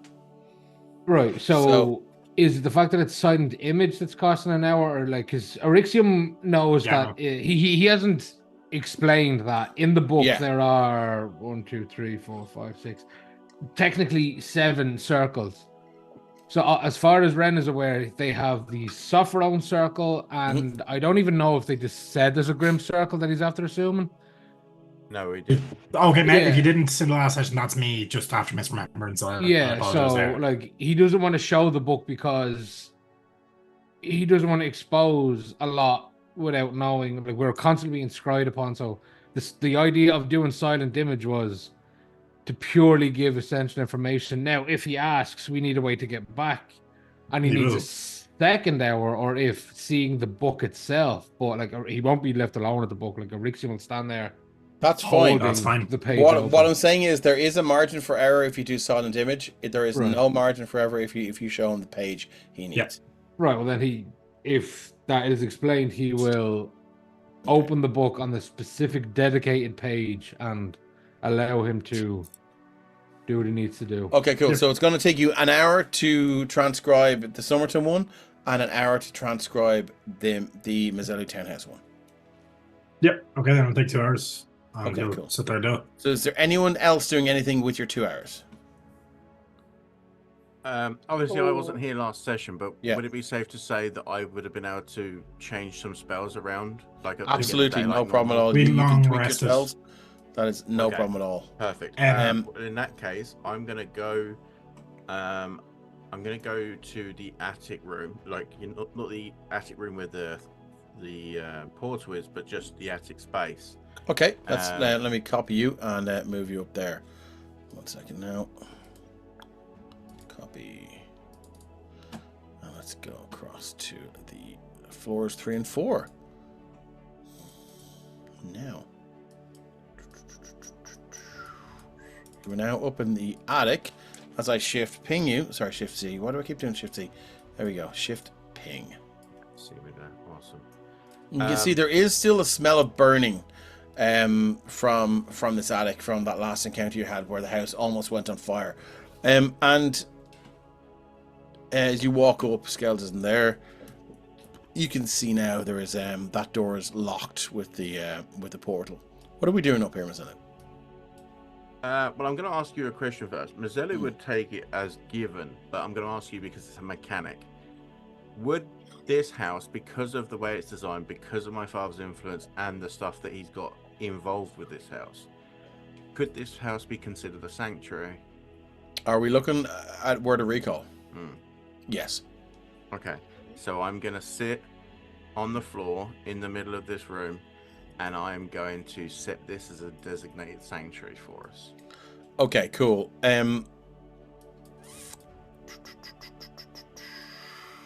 Yeah, I'm happy to say anywhere in the house will do as this because it has been sanctified.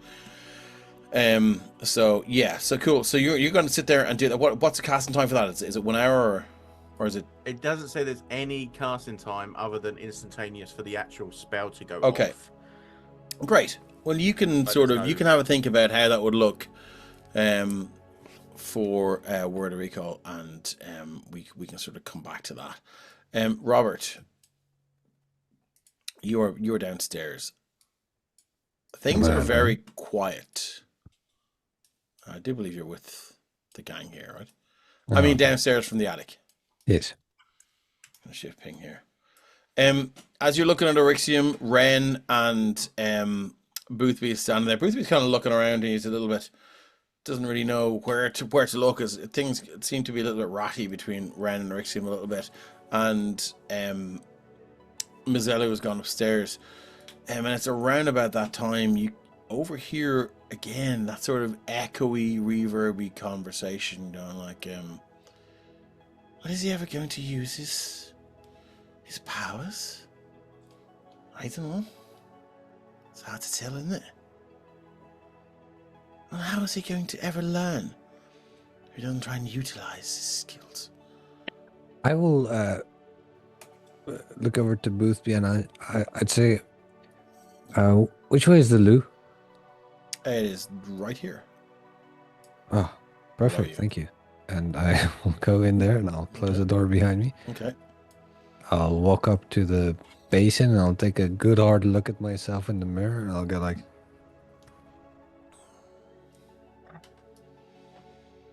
yes, you turn on the tap and there is like, this house is one of the sort of the best. It's high end. There is proper plumbing here, and as you turn the tap on, this cold water just flows out now, kind of a rattling against this steel sink. You splash the water over your face, and you look around and you look into the mirror through your fingers, and it feels refreshing, but there isn't. The voices have stopped. Again, though, you do feel like, I don't know, it's like if the best way I can describe this is if you wear glasses to see distant stuff, like driving or going to the cinema. It's like you've taken your glasses off. You noticed everything before. Now, not so much. And you feel your senses have dulled. Things you prided yourself on noticing and catching. It's almost like there's something else going on inside your mind. Yeah.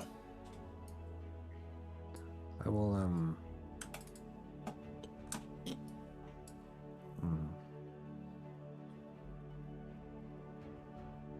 I will step as far into the room as I can because I don't want anyone from the door listening to me. I'll even climb in the tub if I need to. Okay. And then I'll say,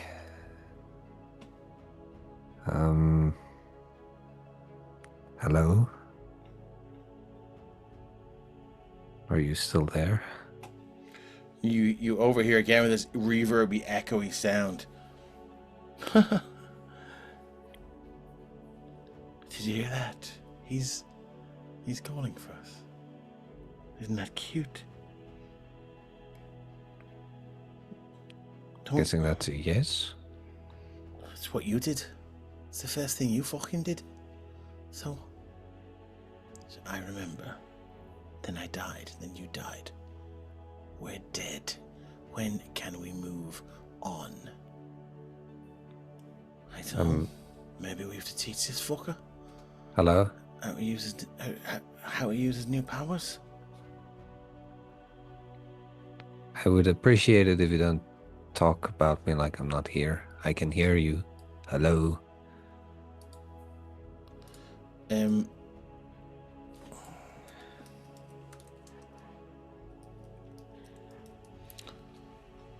You hear this laughter from the child. Second now, as I just look something up here.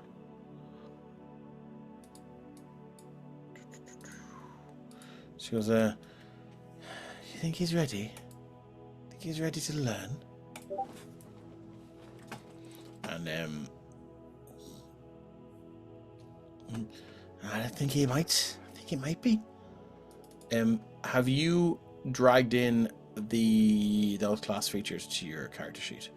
Yes, I have. Okay, so if I double click your character sheet, I should be able to see them. Yes, you should. Though I have not been able to open my character sheet the whole session. Okay, so if you alt double click your token, it should open it for you. Yes. So, However, I have spinning wheel on my screen the whole time. okay, well that's I think that's it. Maybe if you try a different browser or something like that. Anyway,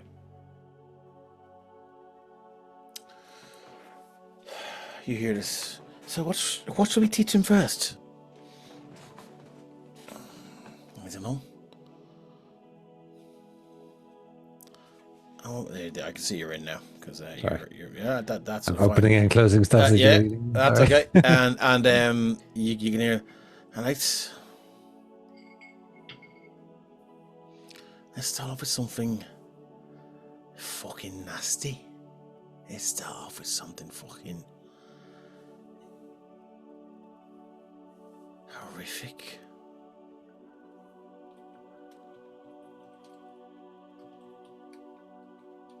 And it changes from, so as you look in the mirror, things change from just audio and voices, and you can look in the mirror and you see now this long black expanse. You can see this tall, 6 foot tall, 50-year-old man, this sort of stringy comb over, brown hair. He looks sweaty. With him there is a small maybe 12-year-old girl. She has, like, she's wearing this sort of leather outfit that's just like spikes and studs and daggers, and she's covered in these weapons. You can see now, as you grow more curious about her, you can see your vision shifts, and you're not behind them now, you're in front of them. And as you look down, you can see now she has this sort of this long scar across her neck, and you can see that the man in his 50s, he has his neck is sort of lolling to one side. If you were a betting man, you would say that both of these people were executed. And as you look down, you can see now, she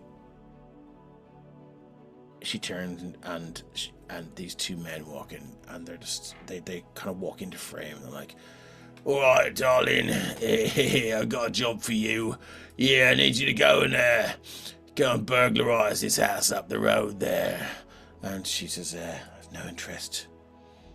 I've no interest in working for you." And he says, "Well, I'll make you interested." And they begin to attack her. She pulls out daggers, and she begins. She's a canny fighter, and the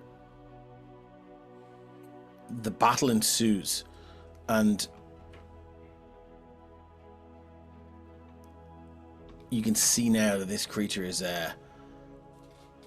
well, she seems to just sort of harness his power, and I'm just going to drop it into chat. As she uses Wails from the Grave. At 3rd level, you nudge someone closer to the grave. You can channel the power of death to harm someone else as well. Immediately after you deal your sneak attack damage to a creature on your turn, you can target a second creature that you see within 30 feet of the first creature. Roll half the number of sneak attack dice for your level, round up, and the second creature takes necrotic damage. And you can see now this plays out as she just harnesses this power. And Robert, as you watch this, you see the older man just look over his shoulder and almost out of the mirror towards you, and he goes, "You see how it's done, lad? See how it's fucking done?" And now, Robert, you can now use Wails from the Grave. Okay.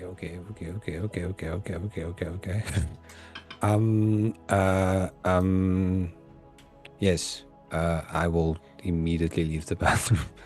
Okay. All of your Inquisitive Rogue subclass features are gone. Yes. You are now slowly picking up other subclass features. That's why everything, that super high perception that you have, that those Inquisitive Rogue skills, it's exactly why you feel like you haven't got that awareness that you used to have. As you go to use the toilet, we are going to go back to Summerton. Scales. You are now settling down to go to sleep. Sorry, we're into the wrong thing here. Where are we? So, Scales is home. Scales. Tonight you're going to sleep, is that right? What are we doing here in Summerton? That I am not sure of. I feel like I possibly have been kidnapped or something. Somebody has done something dastardly to me and my tail. The tail is not cooperating, and it kind of is now, because you did have a battle with it. Yeah, and you can direct it to do what you want to do, except lean around to be touched. Yeah, which means it's not doing what I want it to do. So, Okay, yeah. So Scales is gonna try the old, "Oh, look at me, I'm going to sleep," and then I'm gonna go like, "Haha," and pounce on you with the blanket, the spare blanket. But as Scales settles into bed, what does the tail do? Like, is it wary? Does it try to attack him? Well, it's aware of what you're aware of. So if you are genuinely going to sleep, it's going to sleep. If you are preparing to strike, it's aware that you're preparing to strike. So you see, it's going to stay alert. And Scales, first of all, has had a long owl journey, several fights, got his tail turned into a scorpion tail thing, which hurt an awful lot. Then he punched his tail and it stung him. And so Scales is tired. Yeah. So he totally has a plan as he lies down on the bed to not go to sleep until the tail lowers its guard so he can pounce on it. But I think if it doesn't do anything but warily watch him or whatever, be aware of him, I think what'll happen is Scales will actually fall asleep. Okay. And as it is this sort of battle of who's going to fall asleep first, and the only outcome of this is you will both fall asleep at the same time because you are the same thing. So that happens. Scales, as you fall asleep, you begin to dream, and you wake up halfway through the night. everything is deathly quiet. You kind of, where am I? And you walk up and you wake up and you step out of the room here, and then you move to the back door. You open the back door and you head out into the streets of Summerton. And as you walk out into the streets of Summerton, Scales, where are you? You're over here. So I'm going to move you over to here and shift ping. As you walk out, Scales, you begin to kind of wonder why you're even wandering around the streets now. You look over to your left, you can see the ruined apothecary, which is over here. And you begin to go, I need to go to the church, I need to pray. And as you walk to the church, Scales, you're wandering along in your dream. Or is this a dream, or is it real? Is this real life, or just fantasy? As you make your way to the church, you find, so as you're walking through, Scales, you can see now, let's just pick this person here. And if you've ever seen, I'm just going to shift C that, this woman here with the long rake and the big bag. If you've ever seen somebody, you're in the same course and they're like sort of, they're over there. Like if you're in a nightclub and you're walking towards the bar and you see them walking towards the bar and you're walking towards the bar and you begin to speed up and they begin to speed up because they want to get served first and you want to get served first. This is exactly what's happening here. This woman here is walking towards the church faster than you're walking towards the church, and she gets in and she walks through the door and the door is closed. And then all of a sudden you don't feel the need to go to the church anymore. You wander back towards Scales' house. And this is the middle of the night. This is the middle of the night. Okay. It's a lovely clear night. And the moon is full. You can hear the sort of grinding and creaking of the windmill to the southwest of the town. The odd sort of shout of a drunkard walking home, and then you just head back in your dream and you wake up in Scales' house again. Scales, can I get another DC 18 intelligence saving throw, please? Anything I can do to put this at advantage? Nope. Okay, intelligence saving throw coming. 20! For a narrative fucking dice. For a second. You think, what would Arixium have done in this situation? And then for a second you go, who the fuck is Arixium? And then you go, oh, okay. Yeah, him.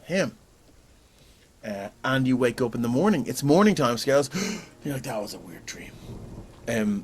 And it's around about now that we're going to go back to Artex, but not before we take our break. So thank you very much, guys, for sticking with us. A little bit back and forward here, but we will get to Summerton quite soon, depending on how you choose to get there. What's that? I have a horrible feeling. Do you? Yeah. Okay, good. That's what I aim for. Genuine guys, DM speaker, thanks very much for sticking with us. If you are curious as to what's going on in other channels, D8 Dungeon Mania are live. There's a finale happening right now. They've got 27 viewers. They're on right now. So why not pop over during the break, check them out, and then look, we'll be back soon, and you can pop back and hang out with us. And do come back, of course. Don't stay over there. So thank you very much, guys. We love you all. We'll see you soon. Back in 5 minutes.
Let's try that again. Welcome back to part 2 of episode 80 of the Sopherone Saga. Before we dive in back in, we're going to take a quick look ahead at what's coming over the next 7 days. 7 days on the Emerald Collective. Sunday, we've no Daggerheart stream on Sunday, but don't fret.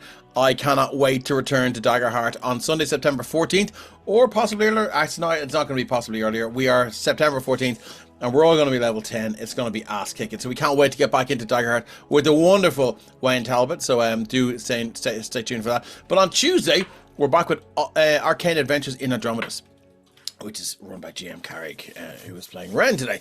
Passing through the back gate into Kazam's industrial district, our party encountered a number of corrupt dwarves, bald with emaciated bodies.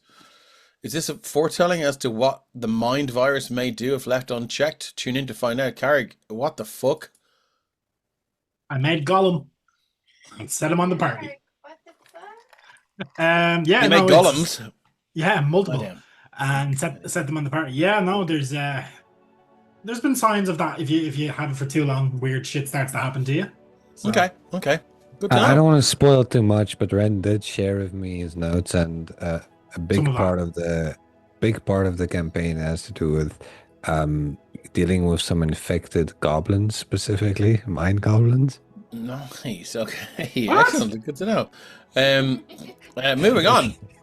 I'm back on Thursday with Rebirth of the Graven King, formerly Journeys to the Radiant Citadel. Rebirth of the Graven King continues on Thursday, and our heroes have defeated Shazasthar, one of the minions of the son of the Graven King. But somewhere out there lurks the Shard, a construct of pure obsidian with one mission: to hunt them down and destroy them. Can they find a weapon powerful enough to hold this thing at bay, or will they fall beneath its terrible power? And it is a horrific thing I've dreamed up.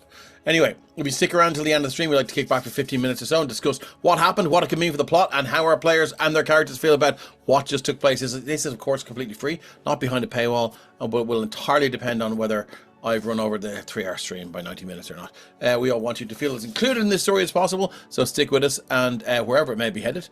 And yes, are any questions for the players? Tattoo them on your face. Backwards so you can look at them in the mirror and then ask them at the end of the show. I'd like to thank Kate from It's a Map for her role as Technomistress in the Emerald Collective. Kate texts most of our streams. And if you'd like to show your appreciation to our digital demigoddess, then please scroll down the page and hit that Tip the Technomancer button. And as if she wasn't doing enough, she's responsible for all the amazing maps you see on the Sopherone Saga. You hear that lovely spa music? That's by Tabletop Audio, and you can find all about them on the jukebox. Now, I think it's time on Roll20. I think it's time to dive straight back into part 2 of episode 80 of the Sopherone Saga, as we are back in the Mazelu townhouse. What are we doing? Are you going to cast a spell? Oh yeah, sorry, I was muted. Yeah. Well, once I have it, I'm gonna, I guess, you draw the circle here. If I'm not being shown the actual teleport circle that's downstairs to use the teleport, so I'm gonna just draw it. Once I've taken the book, take out the chalks, it'll take me 10 minutes and I'll... Okay, so you have to draw on the ground this circle that you wish to travel to. Yeah, unless I have an actual teleportation circle to access and know the other circle, I actually have to physically draw it. Okay, so where are you going to do that? And do floorboards and herringbone floors matter? I would say it probably... No. The magic probably not, considering... usually people draw them in the dirt outside, and that's okay. The cobblestone roads. I'm just being cantankerous and difficult because it's my job as a DM. So it's magic chalk. So the way I view it, he's probably actually drawing. Like it probably actually appears. I love it. Yeah. Cool. So can I just get it? For your first time doing this, can I just get an Arcana check, please? I have the spell. I have the spell slot. I know. I just want to see how it goes. So this is going to influence how I describe it. I like to say I have faith in you, Em, but you should have faith in me. It's a 26. So I don't need your. Ren, you feel confident. Okay, fine. Everyone else sees Ren sort of his hands and knees, and his. Ren doesn't ever strike you as an artistic type of person. Maybe in this there's an art to the chaos of his spells, but as he sits down and gets on his hands and knees and starts tracing these sigils and symbols and signs out, you can see there is a focus on this man's face, He stands up and looks at it. Is there any shred of doubt in Ren's mind? Or No, is he he's pretty- supremely confident? Pretty confident. That's exactly so- why we play characters like this in D&D, to feel like the people we are So, not. As the circle finishes, it's like, all right, is everybody ready to go? Geared up? Yep. We're I will probably say wa- I just made another mutagen formula just while Oh. people were. Okay. Um, So how did that look? Let's pivot away to Theodore's room. Theodore, you're in one of the bedrooms. What are you doing? Well, I think Theodore's kind of made a makeshift sort of chemistry set. There's like, he's pulled out of his robes, different vials of stuff. Mhm. He has a little burner going that he pulled from somewhere. The formulas are mostly made of his own blood. So there's Right. just, intricate scalpel work going on. And boiling it to a certain point, infusing it with different kind of alchemical bases and stuff. So just, he knows it looks very unnerving and unsettling, so he pulled back the rug, so he doesn't get anything anywhere, but there's like a slight tiny burn mark from like just things dropping and burning into the floor beneath him. Okay. But then when he's finished, he like wraps it all up and like covers it over with the rug again. He's got 2 fresh vials of like murky, almost reddish liquid that he like tucks into his bandolier of vials. Okay. And those are his formulas that he can use. As you finish and you're tucking them in, you could the door kind of, and there's nobody there to push it in, but it just seems like it maybe opened by itself or a breeze or whatever, and Boothby is like sort of gliding by very, very quietly, and he stops and he sort of walks backwards 4 steps and he looks down at the carpet and just walks on. He kicked the rug over it again. It's fine. Okay. So you have that. Okay, Ren. What Yeah, are we so, doing? Like, as everybody kind of gathers around, then, so as I said, the circle kind of floats about an inch off the ground just to make sure it is always even, and no rocks can disturb it. So Ren is going to get everyone to kind of gather into it. It's around about that time that Boothby walks down. He has like small sort of greaseproof paper. Charcuterie tray. No, Teleport Boothby he's with us. got like these like stack of greaseproof paper parcels, and he says, "I took the liberty of preparing some turkey sandwiches for you, sirs." And he hands them out. I'll take him off him, but I'm also gonna give him like a hug, which wouldn't be a usual thing for us at all. His body stiffens, and it's very. It takes a lot to surprise Boothby, and this has surprised him. Okay, so it's not a hug to be a hug, it's a hug so that I can whisper to him. Okay. And I just whisper to him and say, "You owe this family nothing more. If you want to go with her, go." And then I'll just step back. Thank you for the soup and sandwiches, Boothby. As ever, you've been fantastic, and we'll see you again at some point, I'm sure. Would you like to make an insight check? You don't have to. It'd be kind of cool to know that he understood what I was talking about. 26. 26. Yeah, he goes to reply, and then he thinks, and then he goes to reply, and then he thinks, and then you see his eyes look around the house. And one hand just he doesn't lean against the wall, he just puts a hand against the wall, and he nods, and and you can glean from the body language and as much of this man that you know, that he is accepted, and he wants this is his life, this is the life he wants. He's Alfred. He's not leaving. He doesn't want to leave. But there is a sort of you can see, like, he does have this kind of like a very kind of shy demeanor. Like, he kind of often he tends to avoid direct eye contact, but he does meet your gaze, and he gives a nod, and he goes, "Good luck, sir. There'll always be a prepared, safe place for you here." See you soon. And you, sir. He looks at Uruxium and he says, take care of him.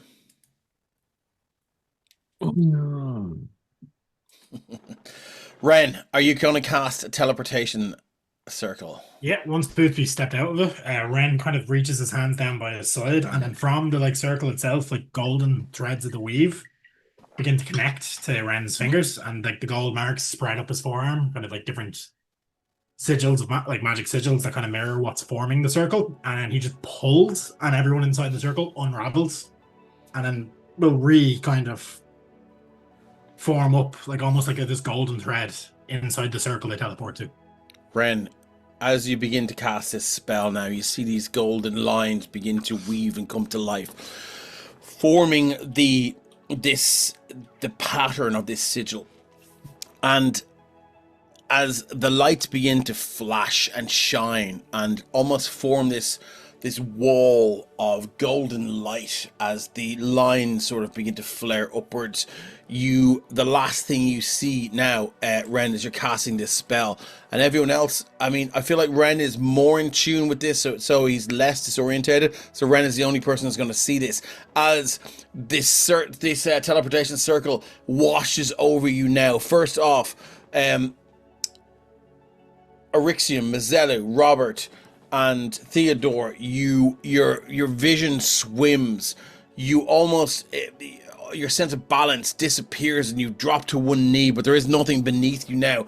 As you begin to fall through this black void, you try to breathe in out of shock. There is no air to breathe. Your breath is driven from your lungs. You begin to feel like you're about to suffocate. There is no up or down or left or right. The disorientation is dizzying. It's terrifying. You feel like you're going to die, and it feels like this is going on forever. And all of a sudden, in a split second, you feel the cold stone beneath your hands now as you look around, and you are in a stone room, 40 by 40 chamber, and there is a door to the northeast. Ren, as you see your colleagues and your friends and your party members begin to just sort of pass out and drop to one knee, the last thing you see in this room is a puff of fire, as a very familiar imp Oh, it's about fucking time. appears in the Mazellu homestead as you vanish from it. Shit. That Boothby will fuck that guy up. Really? It's Boothby. As we move over to Summerton, you are How's the now. Constitution saves go? Did we make them? Sorry, what are the constitution? Did I ask everyone for con saves? No, I just figured that we might throw up at the end. I did as well. Yeah. Okay, I that's got all right. 26, so I You helped myself genuinely made me doubt myself there. Yeah, as you reappear, I mean, I think a con save DC 12 should do it. You do feel. Oh wow, Robert's just like throwing his guts up. Eryxium, you're okay. It Could I is. argue that Ren is teleported on many occasions at this Yeah, point? you with are. the You don't have to different make it. spells? You're fine. Yeah, I haven't gotten teleported on many occasions. yeah, but it's my magic. Yeah. This is somebody else teleporting So- you. It's Ren's magic that's making you. What are we doing, friendos, in the underground room? You are now. It's a 40 by 40 stone chamber. There is a teleportation sigil on the floor. There is a locked wooden door by the looks of it. It's barred from the inside. Hey, thanks, I have Rangers Jack. 0 vision. Okay, Sorry, well, give me 1 second. Do you know what I'm going to do? so God damn it. I'm not using jump gate, so I can't make a party. So give me 1 second. Where am I? Yeah, you'll find yourself now in 1 second. I think you can clone the game to a jump gate variant. Have access to It's that. not my game, though. Oh yeah, There's no chance Theodore's going to be finding themselves anytime soon. What? I said there's no chance Theodore's going to be finding themselves anytime soon. That's what? That's like a bag of mad cats. Okay, you guys should You see don't know my there. story. Shift ping. So See yourselves there, yeah? We're all in the little house. I'm not gonna say that's where you are. But yeah, so you are now underneath. Sorry, you're in this subterranean room. Hi guys, have a fantastic evening. Thank you very much. Sticks HD87, great to see you. So What are we doing? yeah, Rand's gonna be like, well, first of all, before we go anywhere or touch anything, all I know is that we're in the vicinity of Summerton, according to what Erixium told me. We have no idea whose basement we're in. We might have to fight our way out of here. Right, shh. 1 second. Let me listen in. I'm going to go to the door and I'm going to try and work out if I can hear movement, chatter, anything particular. Okay, let's get a perception check, my friend. Perception. Precipitation. No, that's only a 9, so I'm going to use my inspo. That's a nat 1. Yeah. Yeah. That's a 12, so it's not much better. But 12. It seems strangely mute. There's not much to be heard from there, except for a grunt from Erixium as you feel that familiar tingle down the back of your neck from a sending spell. Yeah. Hello, Erixium. It's your good friend Valda here. Just wanted to let you know I've sent my best man, Ned, to go and find your mother. The gnomish city of Krasnokans from Nogavar. She's become a person of interest. You may reply to this message.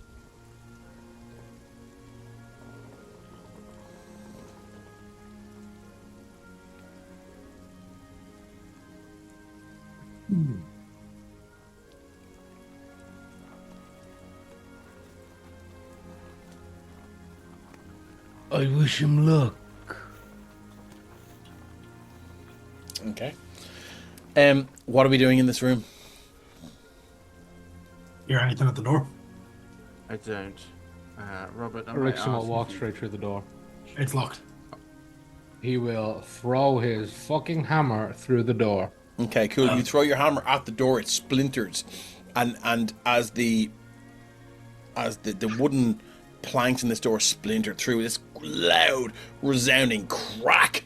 The rest of the party can see that Erixium, he means business here. He's pissed, and Erixium, as the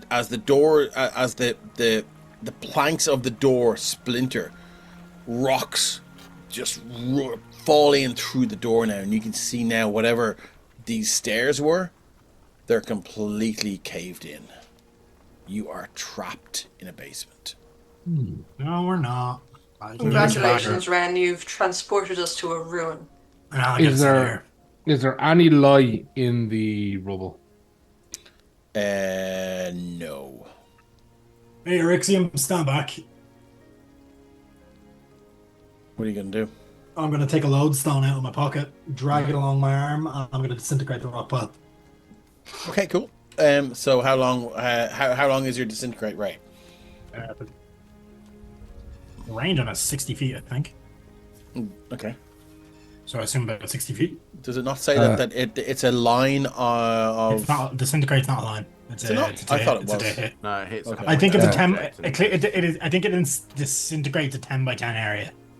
Okay, 10 by 10 area. Pop it in the chat. Yeah, I'm trying to get it up now.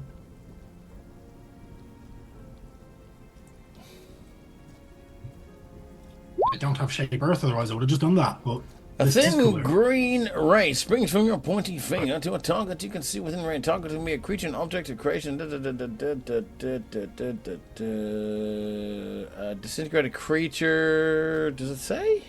I suppose It says 10 foot if the cube. target is a huge or Larger- larger option or a creation of force, the spell disintegrates. a 10-foot 10-foot cube portion of it. portion So of it. magic items. So as you blast your 10-foot cube, your disintegrate spell, you can see now that this 10-foot cube of rock just, and then the rest of the caved-in corridor just begins to cave back in on top of you. Dust. You can never let me have anything There's the with that best spell. boy. I can, but I mean, Oh, feared more. look at the best boy. There's Above Bodhi. us, There's is Bodhi. it rock above us as well? Yeah, There's ceiling above you. Okay. I'll do it again. How about you try to throw your hammer upwards? Whoosh. Can I get a DC 18 intelligence saving throw from everyone, please? Yep. As you've now arrived at Summerton. I am here to lead, not the lead. Oh, wait, sorry, that's an intelligence check. Sorry. Rixium, you are a not. What? Not 2. Oh my god, lads, these are terrible. Yeah, I'm going to use a boon there if I have them. Do I have any? So I got a 1. Boons, I've looked at your spin. You have I one do. boon. Everyone has inspiration. If you want to. What was it? What was the check again? What was it? DC 18 intelligence saving throw. This is a critical roll, to borrow a phrase. Does me to beat it, or will I roll again? Meets it, beats it. Okay. Does anyone want to use their inspirations?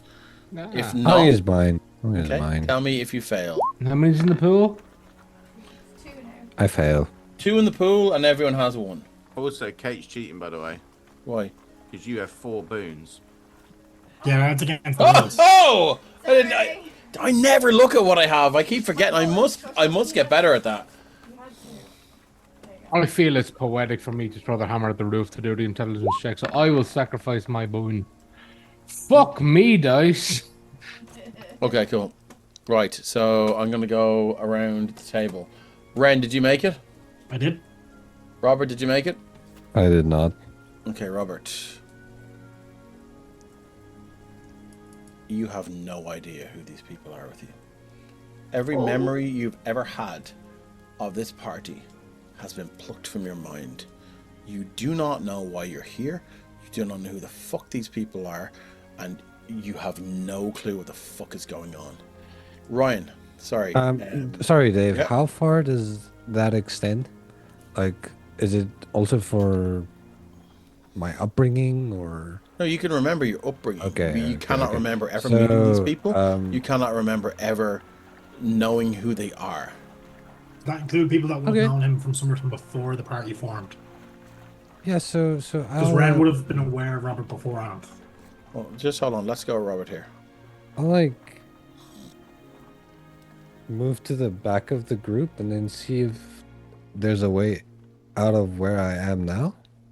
There is not. Um, You remember teleporting here, but you don't fucking remember why or how. Mazzello, did you fail the saving throw? I did indeed. I think I'll try to make myself small. Kind of just try to not get recognized by them, Okay. or have them recognize that I'm not supposed to be here with them, because I don't Okay. know if I teleported here and found them here. So Yeah. Mazzello, Yep. you know who Theodore is. You know who Ren is. You don't know who Erixium is. You don't remember or recognize your own brother. He wears armor that is. And I don't know if he's in his armor. Is he in his robes or his armor? Robes. Armor. Oh, Robes, armor. He Sorry, wears my- armor of the my Platinum assumption Dragon. there. You don't, but I mean, you. It's weird. Theodore, how did you do?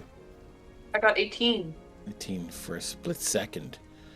Your mind, as it all often does, wanders to thoughts of a certain person. And for a split second, that image of the face that's burned into your mind, etched into your memory, is just, oh God, how could I forget? Oh, no. And everything's okay, you remember. But it's a shock. It's, your mind normally a steel trap. It's a shock. And yeah, this is strange. Would that yeah. alert me to, like, something's going on?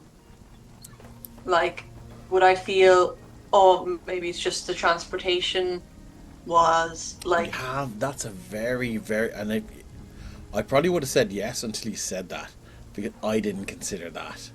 You know. And I love that you've given me that. So I think... I think give me an insight check. Let's just see how well you roll. I'm not going to set a DC. Let's see. I'll give you 16. 16. That's not bad. Why am I not saying that in the chat bar? Okay, oh, there it is. This is not something to do with the teleportation thing. You look around. Everyone's on their guard, except for Ren. Erixium, how did you do? That would be 7. You do not recognize your brother. You don't know who he is. You've never had a brother. Oh my god. Oh no. See, I need you all. Okay, see what? Does if he was any other class or subclass bar devotion, I would 100% agree with you. But he has 8 levels in devoted to his brother. You maybe don't recognize. You still feel a sense of devotion. Your power is still there. You just don't. So, do you know the way we don't consider how electricity works when we switch on a light switch? But it still works. Right. So you don't know who he is. Your power is still there. Right now, you don't know who he is. Right. I get what you're saying, but unfortunately, this power is stronger. Okay. Is anyone... You still have an oath of devotion, but there is a force that is warping and sort of distorting your mind from settling on it. So your power will still come from your oath of devotion. You know you're devoted to something. Just you have too many other things in your mind to settle down and examine it right now, but you don't know who this guy is. Okay. Sure. Okay. Did anyone feel something odd come across them there when we landed? Robert freaks out because he's like, oh shit, I know I'm here. I have a quick question first. So Yeah. when Theo saved it in 18, Theo felt some effect? Anything happened to Ren when he's out? What did you get? I got an 18 as well on the dot. 18 as well. Ren, as you come back and you sort of you look around, you don't seem to get any effect or any residual influence from what's going on here. It's almost as if you weren't targeted by the same effects that everyone else was. Right, I just want to make sure because take from that what you will. Maybe whatever is influencing people differently. Maybe it can only influence a certain amount of people at a time or whatever. But I mean, so I don't know that anything happened really. Oh. Yeah. I mean, well, now you do because you've got. Yeah. So how are Erixium, Mizelu, and Robert acting? Sorry, Robert is, for all intents and purposes, like hiding. Like he hoped that they didn't notice him and hid as quickly as he could behind whatever he could find to hide behind. Make a stealth check.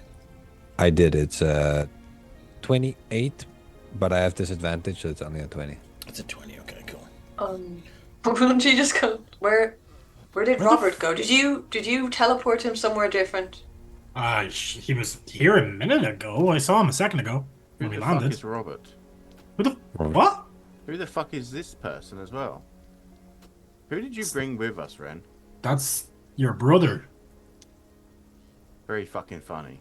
I'm This not isn't fucking joking. And that's what you've been telling me. I only, we only met. Do you know when? There's something. Well, I think there's something fucking with our heads. Well, maybe it's your transportation circle. I doubt it. No, it doesn't feel that way. I felt something try to influence me. I don't appreciate it, but it seemed to something about my memory was almost affected, and it affected someone I didn't believe should ever be eradicated from my memory. So perhaps. Urixium, as you look at this stranger in front of you, normally you would be on your guard, but it's unlike you to trust a stranger, and you don't necessarily trust him, but you're not overly hostile towards him either. This is a very disorientating situation, but yeah. Is Mizelu the only stranger, or are they all strangers? I think it's just Zella's the Zella, only yes. stranger right now. If anyone has a passive above 20, then you will see Robert. Yeah, I think Robert's the only one that forgot everybody, and you guys just forgot each other. You know us. We don't know, and obviously we don't know if Scales has forgotten us. Yeah. From that. Yeah, we don't know. We don't know what the crack is. quick with Two of you are kind of like on like, why the fuck is this guy here and who is he? Okay. And So you're being told that you're brothers, which I mean, nothing. It feels completely alien to you. It doesn't look anything like me. okay, That's fair, actually. You're half brothers. Which fucking half? He's part elf, you're not, and yeah. Okay, Don't so fucking say. I have an idea. Right, I need All right. one of you to volunteer here. I'm going to try cast Dispel Magic because you might be modifying memory. There might have been a warding glyph when we teleported in here. Won't you point that fucking finger at me? How about Be careful So what we you say have an to him, access to friend. leave here now, so maybe getting out of the We don't. transportation. We don't have an. Yeah, well, we should get. I thought the we built a hole in the ceiling. No, did he? you blew a hole in the rocks, door. which drop more rocks. In the rocks, which drop more rocks. You can But- try the ceiling with We the. don't have a disintegrate. We were going to throw a hammer at the ceiling. So what happened? Yeah, we haven't done that yet. So Sure, it's okay. it's like what happened was Urixium threw the hammer at the door. They cave in from the stairs. They go up, around, and up. Sort of rolled into the room, and then Ren did a 10 by 10 disintegrate. Disintegrate. And that. Which rolls further rocks out. So I probably cleared it from the other side a bit as like gravity sunk it down, but we'd be here all day if I'm going to keep doing that. So, yeah, look, Urixium, can you just try smash the roof? It's the best bet.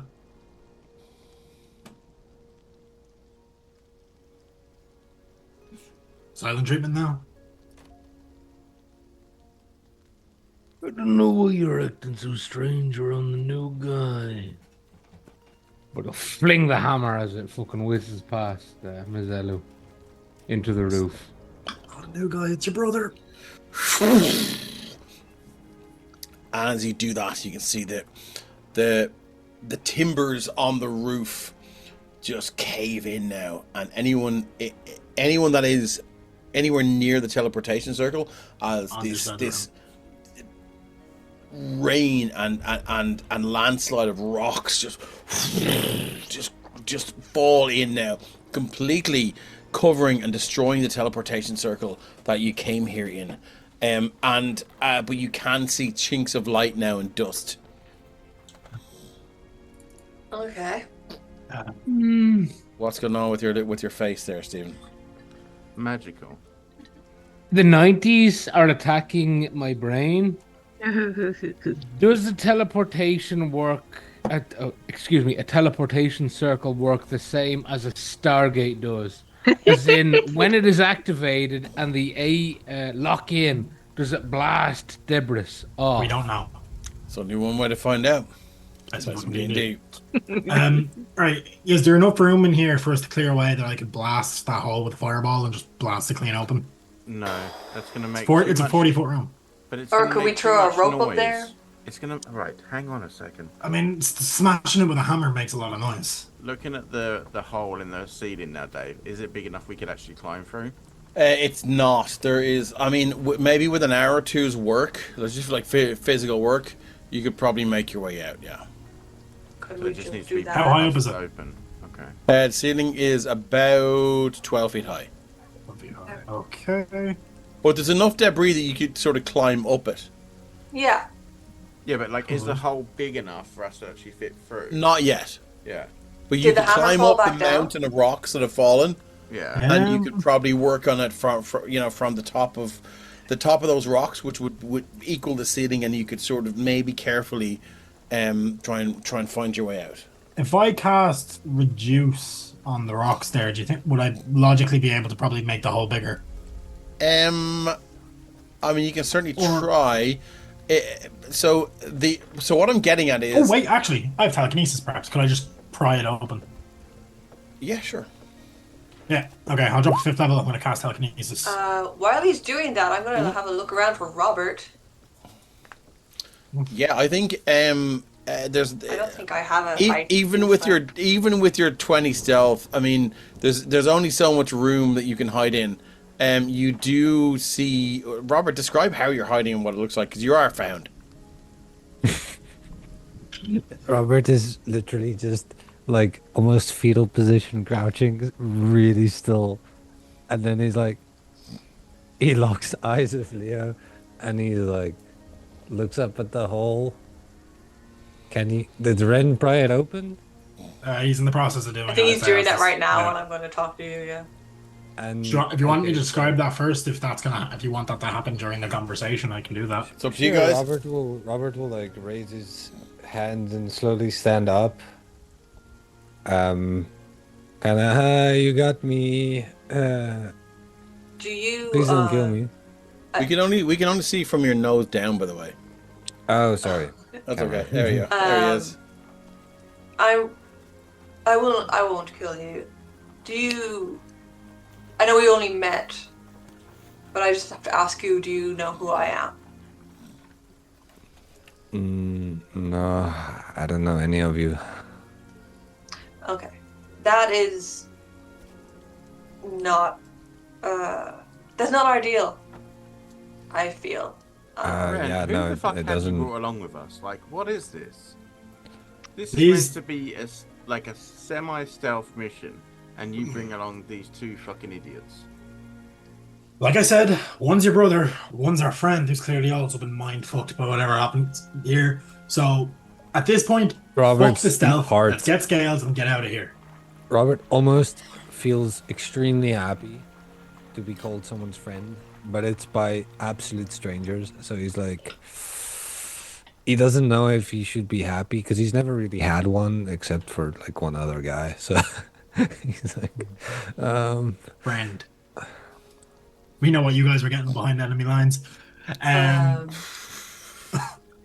Yeah, I at this believe- point is gonna slam the psychic hand up and just grab at the rocks and try to shove them out of the way. Okay, it's not pretty, and there are several. ripping and tearing. What's going on with your intelligence saving throw there, Rexium?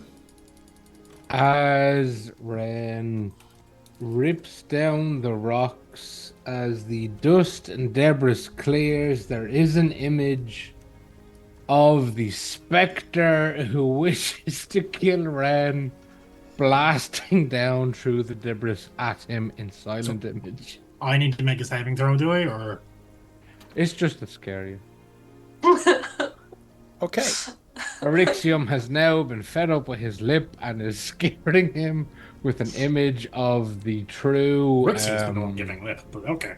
Go team. Okay, cool. Good to know. So you see that as you do that. I think I don't know why you rolled an intelligence saving throw though. To see if you do it or not. Okay, cool. He failed. So he did. Yeah, okay, Can okay. I make like an insight check before You I absolutely react? can. Yeah, for sure. Because Rixium has done this to Ren multiple times now. Do you know what? Yeah, he has. Like, you can make it with advantage. There is a sort of a shimmer. Oh, Well, So is it's that not loaded, deception? what? No, what's the DC of your like? What's your spell save DC? 17. Okay, so you do not make 14, that. no. So you do see, whatever he described as spectre or whatever, standing there. It puts a shits up you. Yeah, so in that moment, Ren, because he still has telekinesis active, he's just going to shove his hand again and try to slam it through the hole. So whatever might potentially stealthiness was happening with that rip has now just exploded the hole outwards. Okay, yeah, and it goes through, the silent image or whatever it is, and obviously you know it's an illusion. You don't know who cast it, well, like maybe you do. Don't I know? No. Yeah, you probably do. So Just grab Rixium by the ankle and with the magic. happy to say that you guys slam it through the hole. Hello, Gollum had no pockets. Welcome in. I'm happy to say that after maybe about half an hour of work, you have found a way outside into Summerton now. Scales. Okay. I'm gonna move back to Scales. You wake up in the morning. Okay. Things are weird. But Yeah, well, I'm in a strange place, so you're hungry. I don't know why I'm here, so Yeah. it's weird. You're hungry. I'm gonna as I kind of wake up and think a few times and kind of you know that moment where you're kind of like you're waking up and you're not quite thinking and then you start to think. In that moment, I'm gonna grab the spare blanket that I've been probably sort of half cuddling, and I'm gonna Would he do it fast or would he try and do it slow? Yeah, no, I think he'd go like it's not going to work because he's going to roll really fast with the blanket with the intention of trying to pin the tail, but obviously as he rolls, the tail probably like rolls out from under him. Maybe it doesn't. I don't know. Maybe he manages to roll onto his tail. That sounds like it would be not something he'd normally do. So yeah, he's going to try and pin the tail to the The bed. donkey? Yeah, pin the tail of the dragon board. You throw the blanket over it, and you turn around to wrestle your tail. Obviously, your body turns and the tail just it's off the bed now. So you're just on the bed. You've missed the tail. Okay. How did the tail react? It doesn't seem so. It did have that sort of personality. It doesn't seem to sort of react to it now. You do get the impression that it did deliberately avoid you. Okay, so I got it. He's just going to reach his hand out to try and touch it again. Like, he's not going to, like, attack it or punch it, or he's not even moving fast. He's just like, I gotta try it. So he's going to just reach to, like, touch his tail. What's your AC? My AC is 15. 25. So Yeah. So it's non-lethal damage. So you're going to take 1 hit point. 1 hit point. As Okay, it, so that it snaps out and you go, Blue Phoenix just right at the channel with 6 viewers. Thanks so much Woohoo! for jumping in, Blue Phoenix. So does Did anybody know? Did I get a long because- rest? You did. Awesome.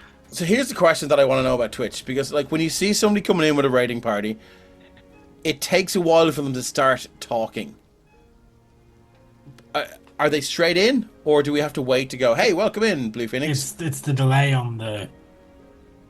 Like, they're about 10 seconds behind us, Okay, give or cool. take. Well, there's not really any delay for you saying hello. So when you see it comes up, raiding with a party or so and so, then you can say hello and welcome in, that kind of stuff. Well, welcome in, Blue Phoenix RPGs. there's usually a delay of them chatting because they're having to rewrite the like whatever they write. Yeah. Well, Blue Phoenix saw it. Yeah, cool. So, guys, how did your stream go?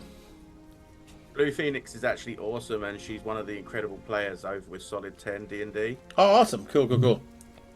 Let us know how your stream went, and great to have you in here. If you look fun. Things are getting kind of weird.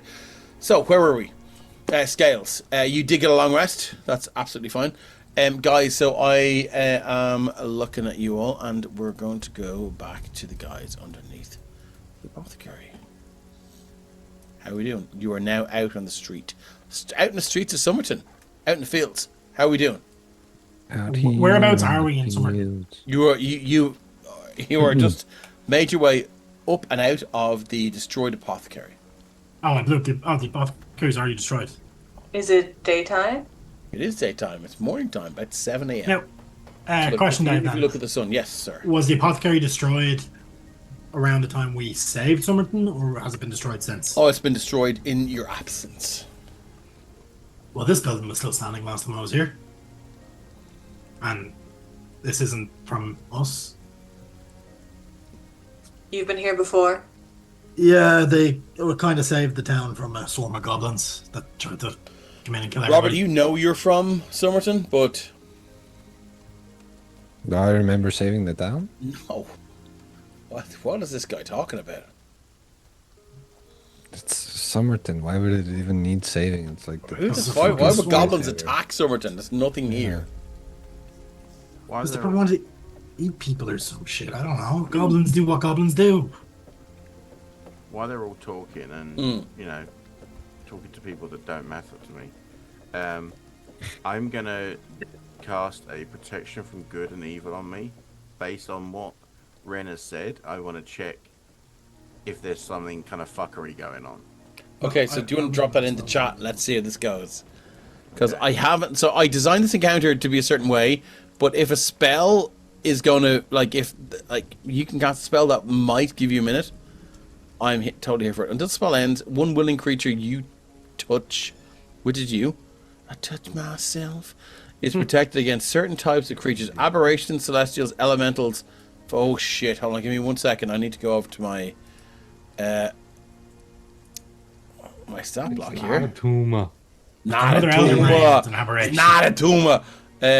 We're okay. You're protected against aberrations, celestials. The protection grants several benefits. It says it. Yeah. Hold on 1 second. The last sentence is important. Creatures of those types have disadvantage on attack rolls against the target. Also going to be charmed, frightened, or possessed by them. If the target is already charmed, frightened, or possessed by them, such a creature. The effect ends, isn't it? It's an advantage on saving throw, no? Yeah. I don't know. Oh, is this a charmed effect, David? No, it's not. Okay. It's not a charm effect. Throw a charmed effect into a party that's half of elves. Yeah. Oh no, Erixium cannot be charmed. The other thing was on our Except for by breath, yeah. Did we still have Erixium's aura thing or not? You I might still not. failed anyway, but I don't know if anyone else might have saved. That was all. That's a fair point. Oh yeah, everybody would have got +5 to that.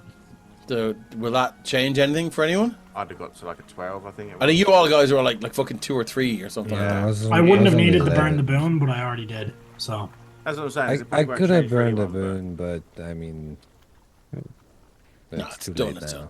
yeah. For the but plot. yeah. Does this do Actually, anything? If I Right. see So for the Mizalu- plot, I'm gonna say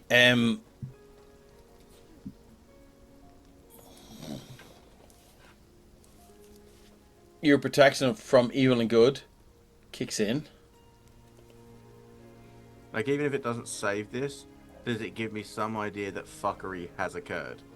Yes. So how I'm going to play this is, you drop it in and you have 10 minutes of clarity. What are you going to do with those 10 minutes of clarity? You now remember you have a brother. See, this exact same thing happened to us down in the freaking cave, in the mines. Similar. In the sense that I had it, and then I gave it to Erixium, and obviously he then had it. So it was kind of like, It's concentration, so it can only be on one person at a That's time. what happened. Was then I lost it, but he got it. That was the thing. I suggest maybe writing something on yourself to signify. We got You some feel- amends out of the way. You feel like if you've ever been caught in a swell, in a wave in the sea, you feel and you hear this.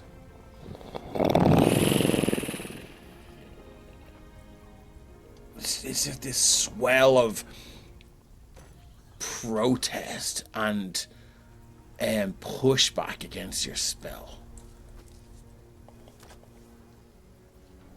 Erixium, I know how you're feeling right now.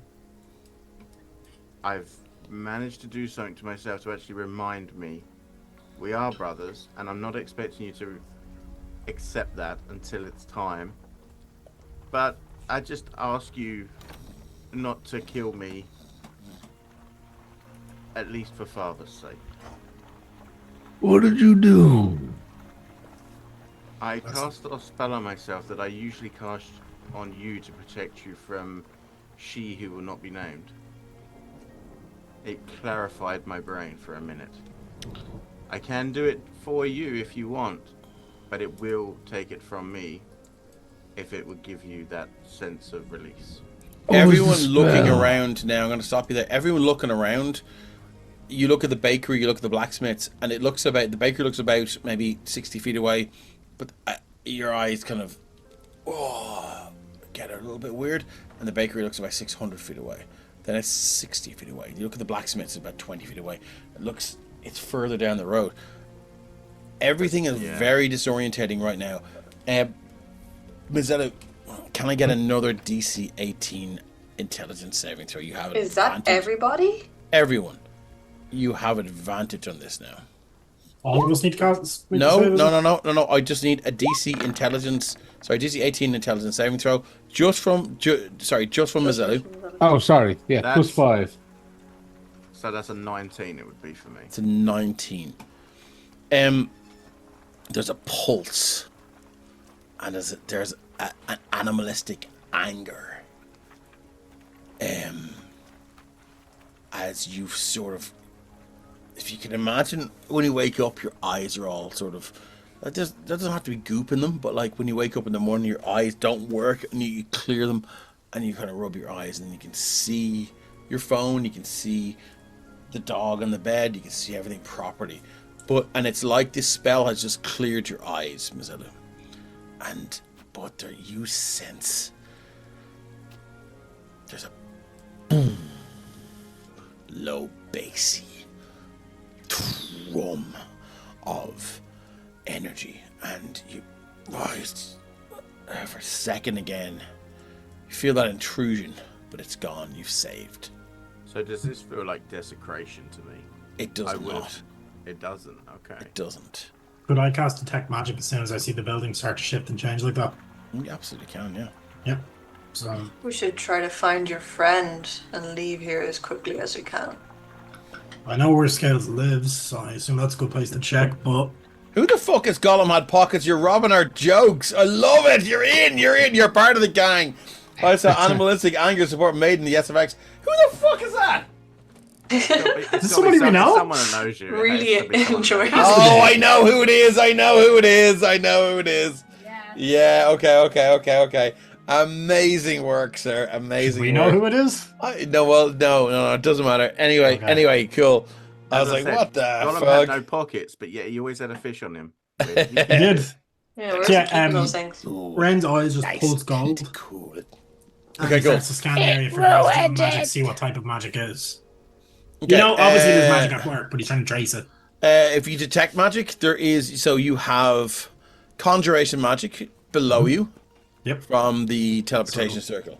Still active. And then if you cast any,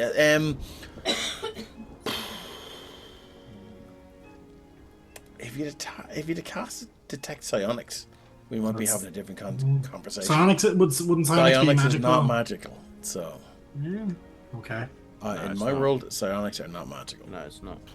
Fair. So I don't see anything from the shifting building, something, but that in itself is a kind of a tell. Yeah. Yeah. Scales, We're awake in the morning. What are we doing as we move up? You wake up in your house. You don't know why the fuck you're here. Well, I'm hungry. I still can't touch the tail.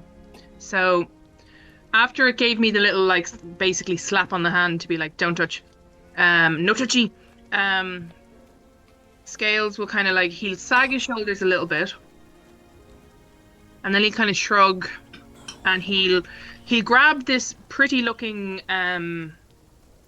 quilt, like this patchwork quilt that he had slept in the bed with during the night. It's nice, you know, pretty. And he'll kind of bring it with him into the kitchen and chuck it on the table. And I'm going to guess he heard the clucking of the chickens because chickens cluck. So he's going to fetch eggs from them. He's got a fully equipped kitchen here, apparently. And he's going to set some eggs to cook. And then he's going to start ripping the quilt. He's going to rip along some of the stitches so that he gets like a nice long strip of the patches that are together. Cool. And he'll chuck the rest of the quilt off over onto a chair or whatever in the corner. And he'll check his eggs, make sure they're cooking nicely. They're tipping away, yep. Yep. And then what he's going to do is he's going to kind of create a loop. It's just a loop, bruv. Just a loop on one end of his thing, and he's going to kind of like put the cord under his tail and put the end of it through the loop and like tighten it on the base of his tail. So once he has that done, he'll probably again, you know, give the eggs a quick check to make sure the eggs are still not burning or anything. And then he's going to like, once it's tight, he's going to kind of like move it along, tightening it as it goes until it ultimately ends up closer to the scorpion head of his tail. And he won't pull it towards him yet or anything like that. But now he'll kind of like create a similar loop and put it around his wrist. And it's got a good bit of slack in it at the minute. Perfect. And he's going to just say, "You're my tail. So we're going to have to figure out how to get along. Because you're my tail. And you have to be a good tail. And I'll be a good scales. But right now I'm hungry. So I'm going to eat some eggs. And then we're going to figure this whole no touchy thing out. Because you're my tail and I get to touch you if I want. And if... then you can have torches again." And then he's gonna go back to cooking his eggs. He's got a multicolored he's got this multicolored, clearly ripped seams at the edge, like with trailing little bits of thread and little bits of material at different points, kind of arching between like sort of like, you know, those baby things you see with kids where it's like a leash for a child that's round the two wrists, but it's got a nice bit of give in it, and it's just kind of dangling there like some sort of a, I don't know, fancy swoopy gown, but made out of ripped up patchwork. So that's what Scales is up to. Excellent. Can I get you to make an animal handling check, please? Okie dokie. I'm kind of semi-good at these. Oh, not 20. Hey. Scales, as you issue this ultimatum, and it's not a confrontational ultimatum. It is, as you said, it's a very sort of gradual, sort of dragging the tail via the cloth closer to your body and closer to whatever, and you've sort of, you have, I think you've been very diplomatic and uncharacteristically considerate of your tail, your new tail, and its personality, and your personality. And with that, this scorpion tail that you have now just begins to sort of almost stop being on alert, and it just plops down over your shoulder. Okay. If you want to touch the stinger part of it, it will let you. Well, at this very moment in time, I imagine he's got it like a spatula in one hand and the pan of eggs in the other. So what he's gonna do is he's kind of gonna do that thing where, like, if you have a cat and the cat likes to ride your shoulder and it's up there, and you kind of lean a little bit and you kind of nudge it with your cheek, kind of like to be like, oh, thanks. But he is hungry and there are eggs, so he can't let them burn or anything. So he gives it a touch with his cheek. Okay, you do one of those, and as you sort of pluck one more egg out, the tail whoosh, and cracks the egg for you. Awesome. And Scales actually says, awesome. And but it's the perfect crack. No shell goes into the pan, and yeah. Can I get a DC 18 intelligence saving throw, please? Okay. Come on, one more nat 20 for the day that's in it. 9. Scales.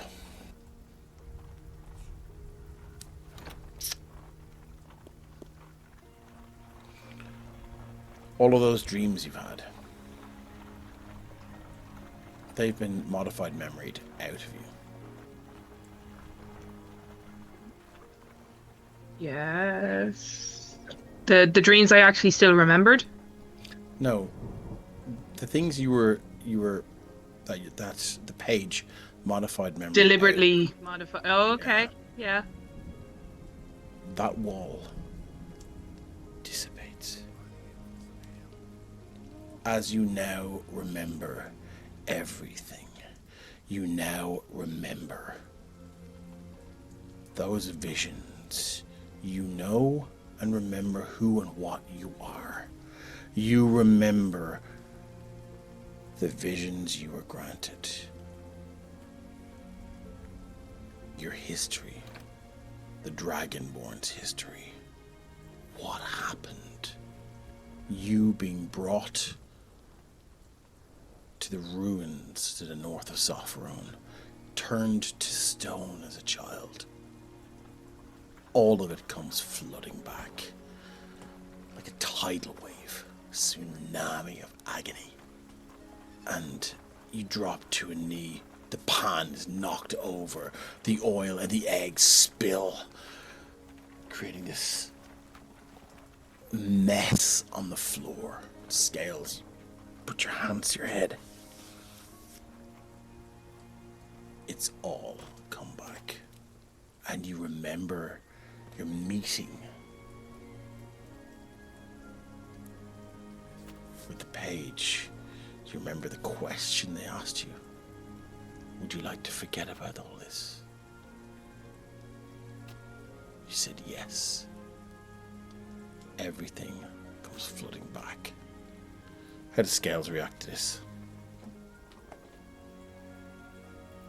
I just think Scales is kind of speechless. I think he's just like that. He's dropped down, the pan's gone flying, and I think he's just there in complete frozen shock. And I think he's like, I'd imagine like he's probably crying. Yeah. But I don't think he's even aware that he's crying. I think he's just. So there's no sort of hang on one sec here. There's no physical sort of racking of his body as the tears hit hard. It's just these tears are just sort of. No, I think streaming. he's just sort of that thing where you're just too shocked to eat, like no muscle is moving. He's just as still as the stone baby he was turned into at the time. So that would be his immediate reaction to it. And I'd say that would go on for, like, I think he'd be in that state for a few minutes, and then I think he'd probably start, like, I'd say the first proper movement would be some like a deep inhale of breath. And I think something like the pan that's now lying on the floor is going to get picked up and. Is going to go what? It's going to get picked up and fucked out a window. Like, I think he's going to go. He's going to go from that like completely still as a stone shock to a deep breath and then sudden rage not enter a rage, but sudden, like it has to go somewhere. So he's going to go from paralyzed in stillness to wrecking the place. Scales, as you to do something that, with the emotion, like as all of your memories flood back now, like this, the arcane wall that held them back, now destroyed by whatever force has insinuated itself into the town of Summerton. You feel the overwhelming surge of memory, of emotion, of guilt. And I don't know if you know how to describe guilt, but it's a leaden weight in your chest and your stomach, Scales, as you realize and remember that you made the conscious decision to forget. yeah. To forget everything. And as you do that, I think that's a big part of the anger as well, the anger reaction, because the last time he found out about this and he was heartbroken about it, it had been told to him in stages, and he, you know, like this is a instant dump of the whole facts of the case. absolutely. And I think he is. I'd imagine it's guilt, but like you said, I don't know that he necessarily understands it's an it. indefinable. But he's Well, it's a angry at negative, himself yeah. as well. Like he's furious with himself, and he's just the instant drop of all of that into his mind is all channeled into anger and fury, both at himself and the situation that he now is aware of. At that moment, those Scales, when it all comes flooding back, you look around and you see all of your ancestral guardians no longer hooded, no longer with this sort of deep sense of sadness and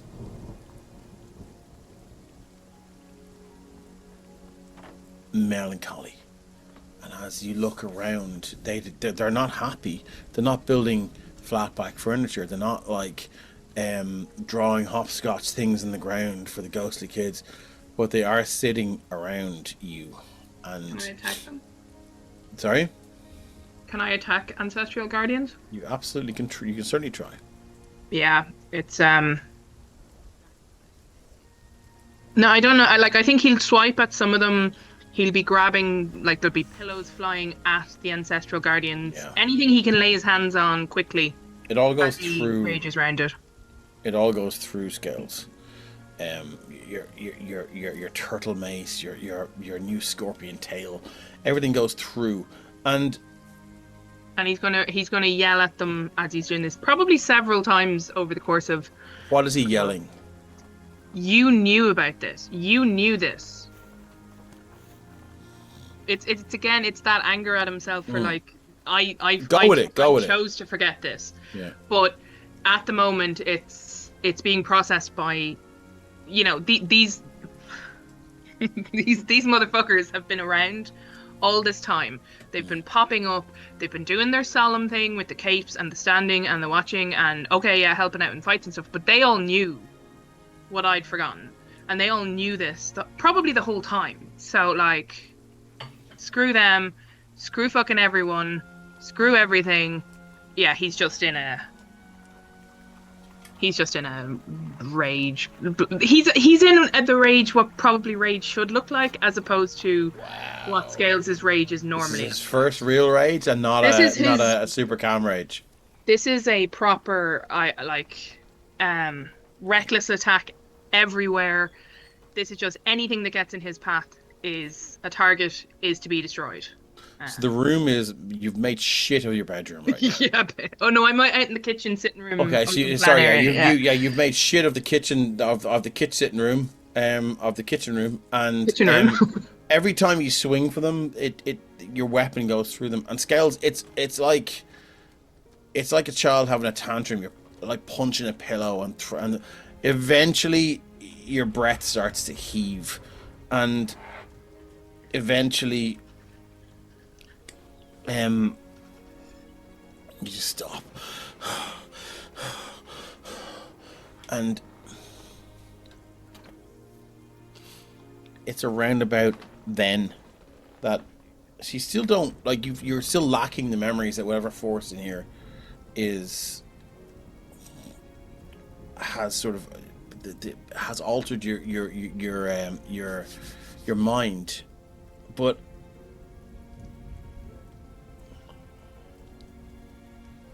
at this moment all of the ancestral guardians, they walk into each other, and they become one, and they sort of glow with this ethereal silver light. And This is new. Going super Dragonborn. they look at you, and they reach out a hand, and this is them offering you something, but at a cost. And there will be game-related penalties if you engage in this for your next 5 rages. Are you? Where is Scales? So, to be honest, I think unless This is after you've Yeah. worked everything out. You're tired. You're exhausted. Your breath is heaving. You're at the end of this rage now. But if you want to tell me that you're not at the end of the rage, then that's totally fine. No, he is, and prior to you saying this, mighty Welcome in, morphine power Dragonborn, and the handout, he was probably just going to collapse into sobs at this stage, with a lot of, how could I do this? How could I forget? But so I think he's probably on the verge of collapsing back down into a heap, crying. But I think, look, Scales will take the hand. Probably as he's collapsing down, he'll grab the hand as he kind of falls to his knees. Okay, cool. So before that happens, I know Robert Joe has to go, so we will let Joe slip off because it is a different time zone in South Africa. I might have to work tomorrow. Sorry, guys. That's okay. It's all good, Alright. Joe. Thank you for playing a blinder Thanks, with Robert. We Joe. love you, and Thank you. we'll Love you guys continue too. on for a little short while with Scales. He's saying. Scales, as you reach your hand out now, and your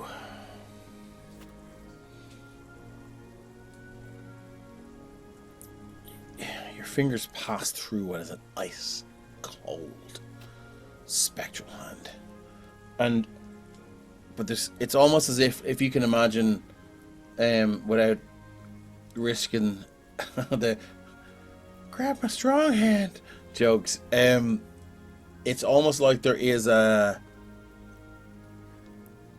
there's a nucleus, there's a part of this spectral hand that you can physically hold, and as you do that and you hold it, you get this, and in Draconic, this man speaks to you.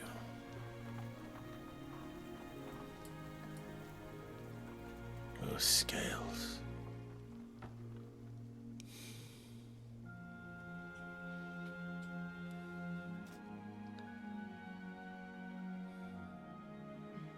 We all love you. I'm sorry you have to be alone on this continent that was once ours.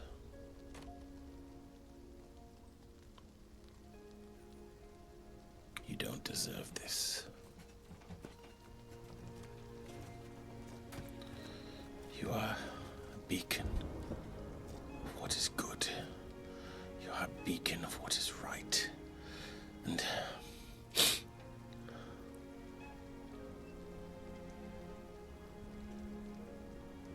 Scales, no, you are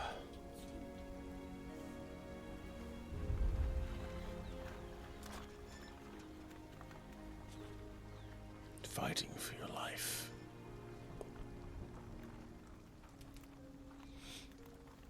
He looks over his shoulder and says, I know. Just give me a few seconds. And he looks over his scales. The artifact. We're not. And he disappears. The last thing you heard was referring to the artifact that destroyed all the Dragonborn. The last two words you heard were not. And that's it.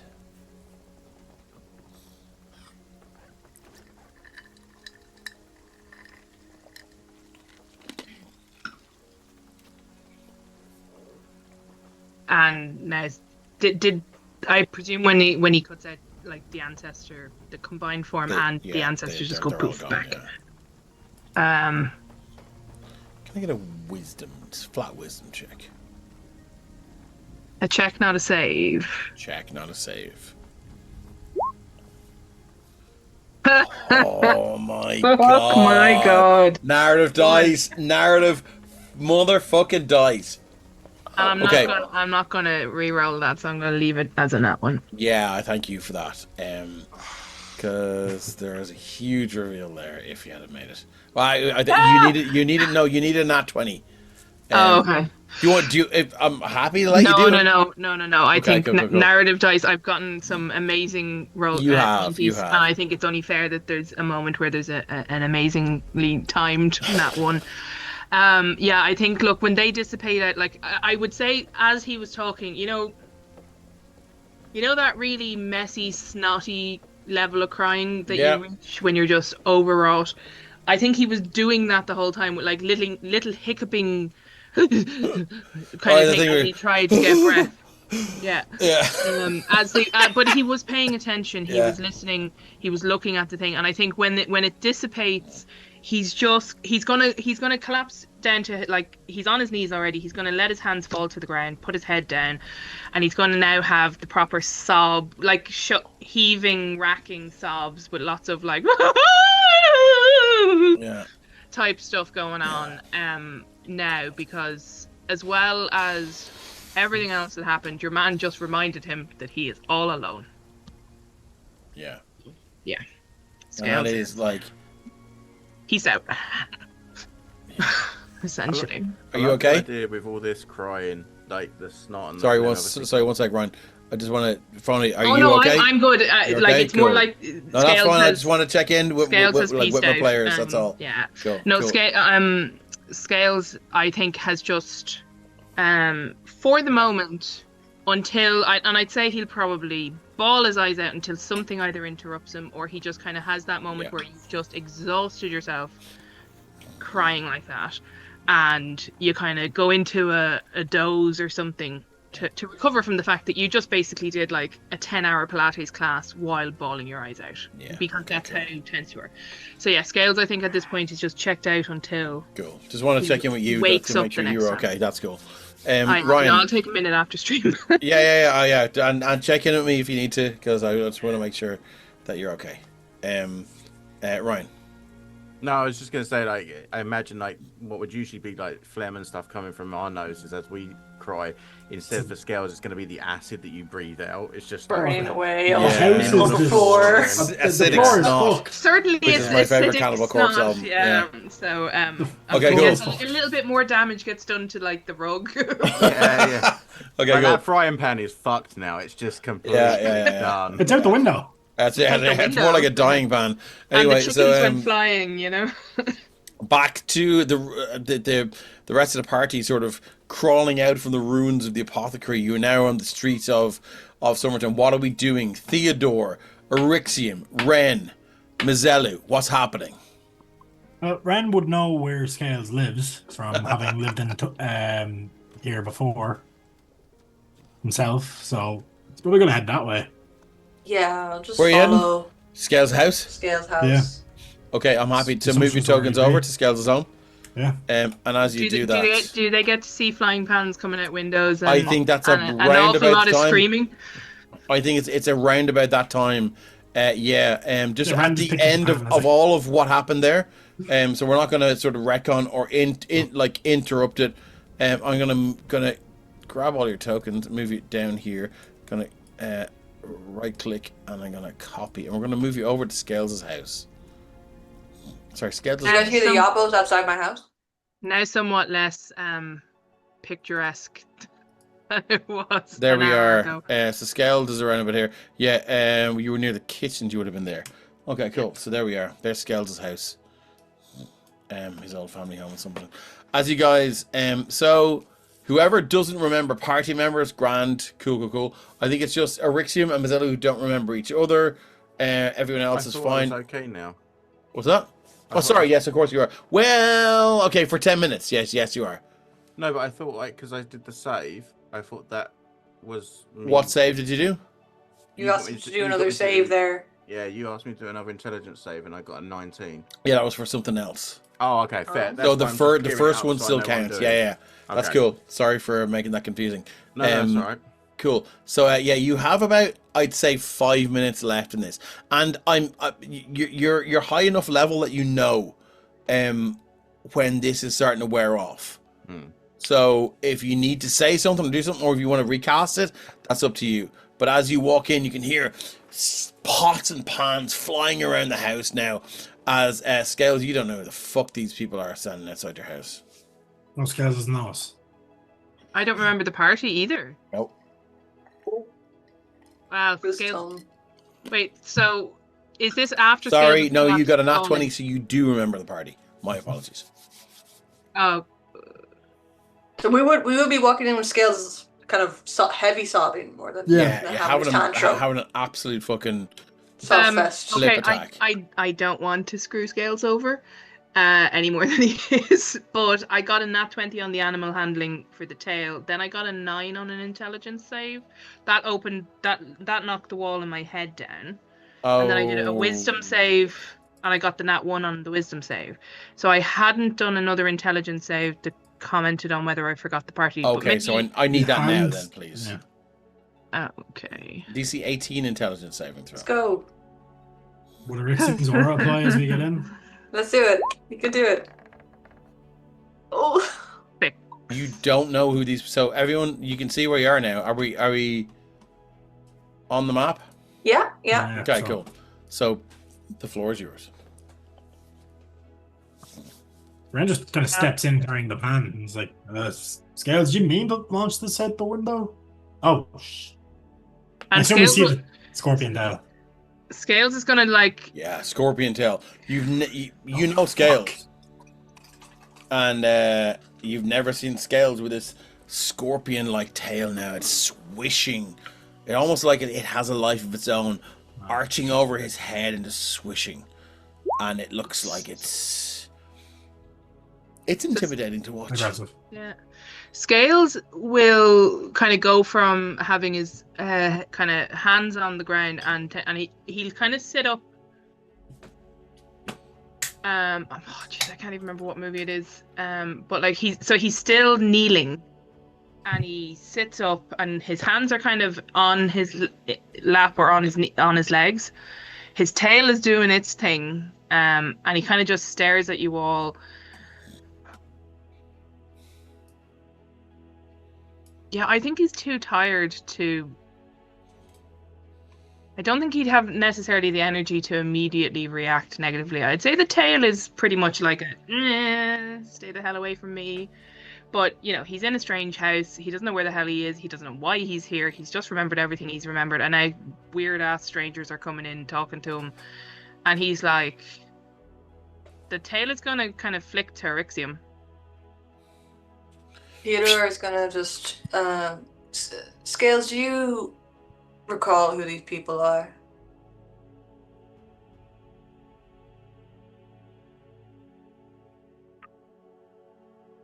Do you know who I am? We only met 2 days ago. Are you the ones that brought me here? No, you came here yourself. You ran away. I don't know how I got 3 or here. 4 answers at the same time, Scales. It's a little bit overwhelming. I don't know how I got here. As I don't know who any of you are, and you need to back off right now. You. And the tail is again, it's like the tail has gained energy as Scales got like defensively angry about Eryxium sidling his way up the room. You can see that. And you can see, you would all have seen it at some point when we're just about to hit initiative, or like when we that moment when we realize we're about to have a fight or a throwdown. Before it's actually kicked off, it's that kind of idea that like Scales, if he was holding his axe or his Morning Star, his knuckles would just tighten around the handle of it, and his legs would tense to jump, and all that kind of stuff. So you can see Scales' every muscle in his body is doing that motion of, I'm just about to have a throwdown fight with these fuckers. And he's currently focused on Eryxium. If it looks like Scales is about to attack, then I'm going to cast Whole Person. Well, no, but before Atten goes on, as Eryxium approaches Scales, having had Mizelu say,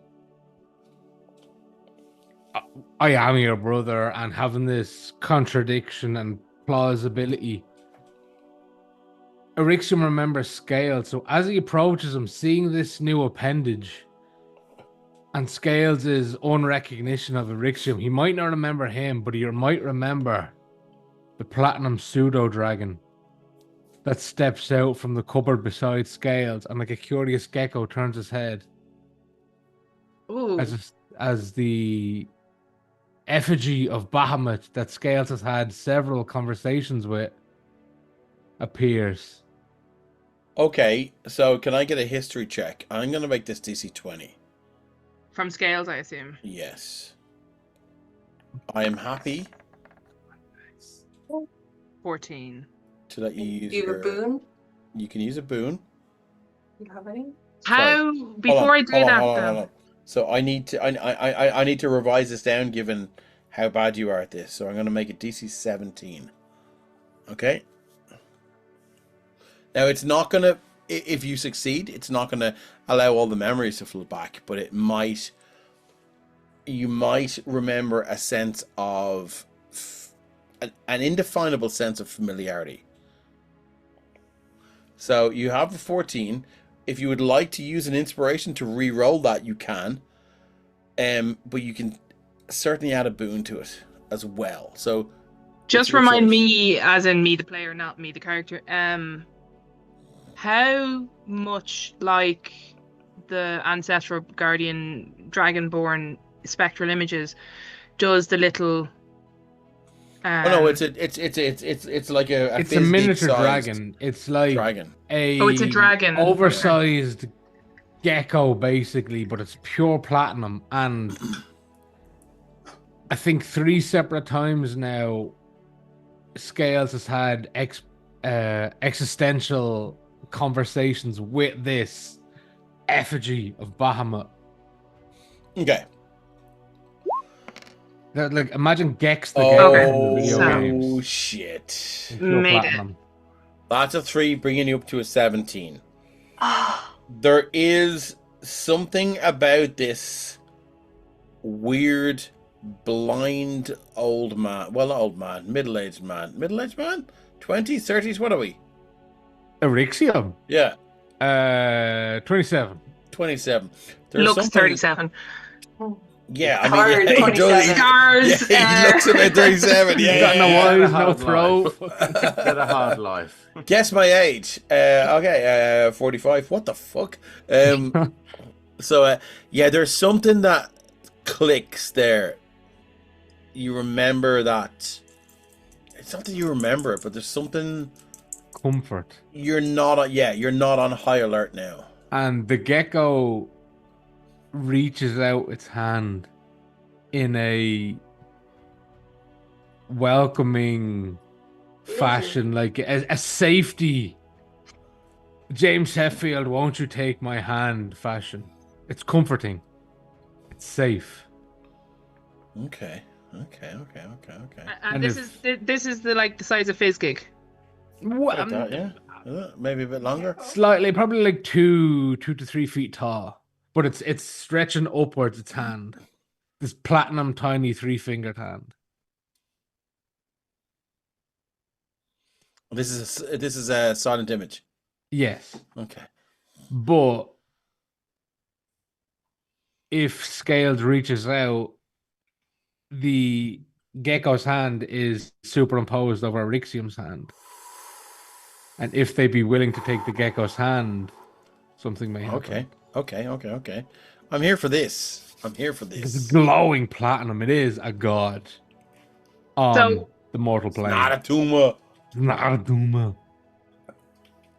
Oh, I don't know what to... So, okay, there's two things warring in Scales at the moment. There's the innate childishness that is in the core of Scales' soul. That wants to kind of like fist bump the little gecko, because, you know, look at it. It's got like a little platinum 3-fingered tiny thing holding it. You could fist bump it. That would be fun. And the other part of it is Scales is just not in a good spot right now, and he's not on a high alert, but he's still very defensive and very untrusting. I'm gonna roll a dice, and if it's odds, he'll go childish. I love how chaotic Scales is. Yes, let's do it.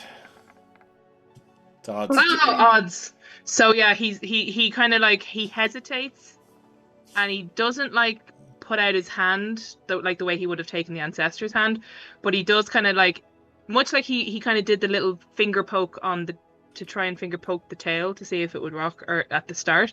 He kind of he extends his finger, well, claw tip finger, to where the little fist palm is, and he kind of, because the palm is so small and he's so big, it's the best he can do for like a little fist bump.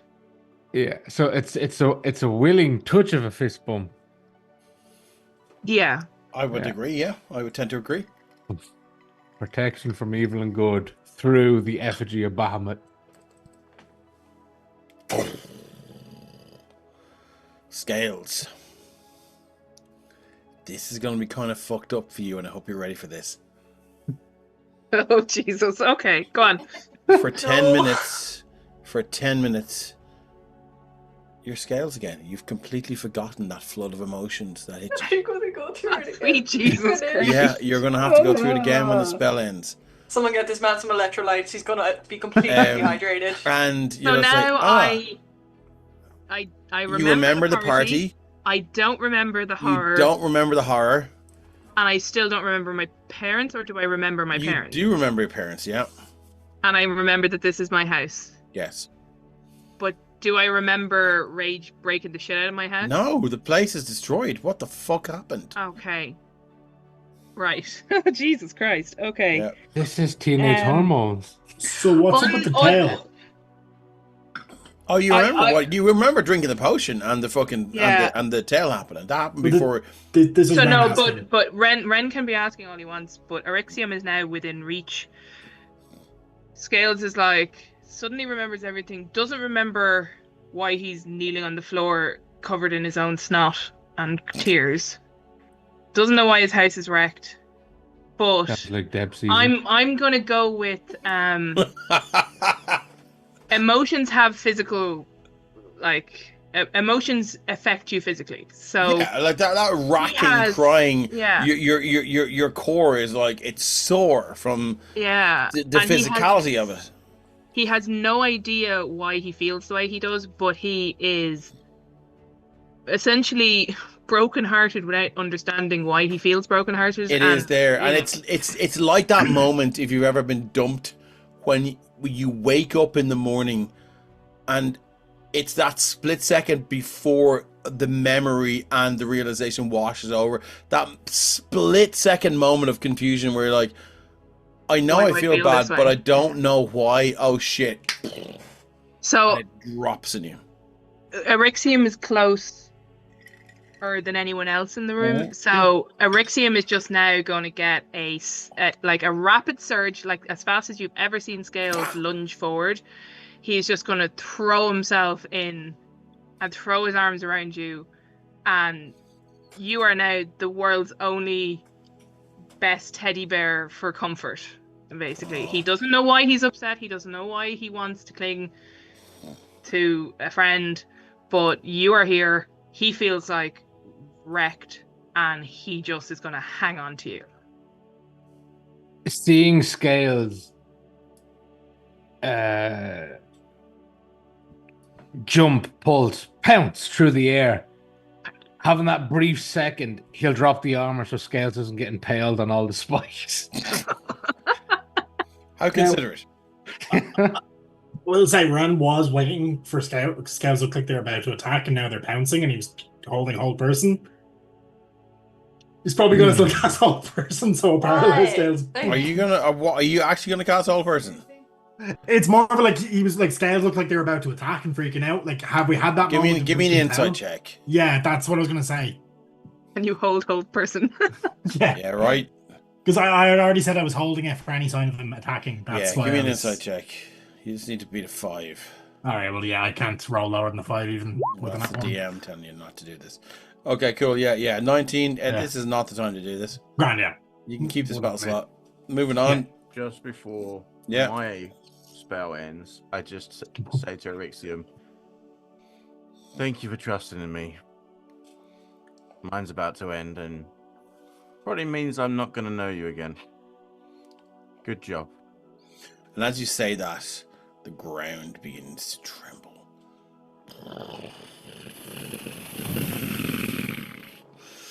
The plates rattle on the shelves. All of the crockery that's been thrown around the room begins to rattle across the floor. Rixium, you see a colander just make its way towards you. The couch turns over. The whole room begins to just shake and quake. Shakes and quakes. And then it stops.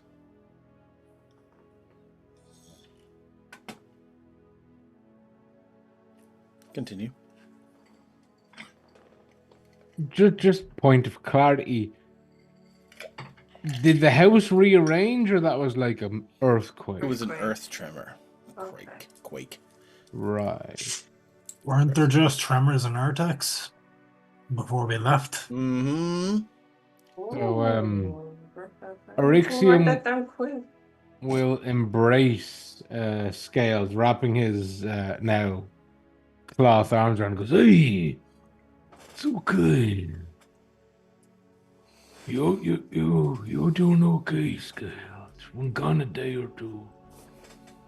What happened?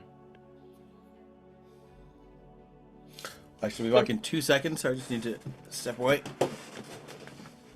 I was just about to ask a question. I was about to say, before Scales answers, can I ask a question? Would Scales have, like, would Scales have the cop on and the thought process that would lend him to think, did something just happen? Or would he, nah, do you know what? I don't think he would. I think Scales is too much of it. It just rolls off and he just keeps going forwards.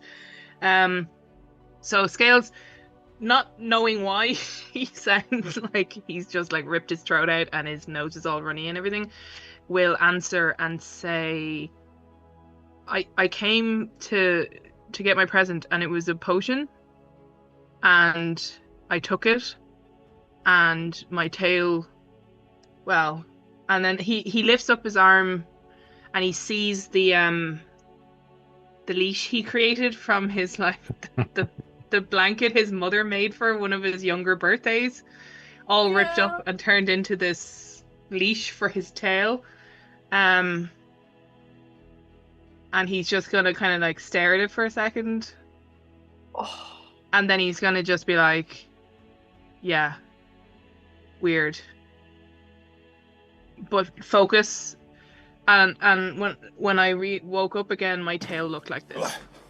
Now, sorry about that. Step away for a second. Right, so where are we? It's Erixium's turn to talk. It's a little bit sharper than it was yesterday.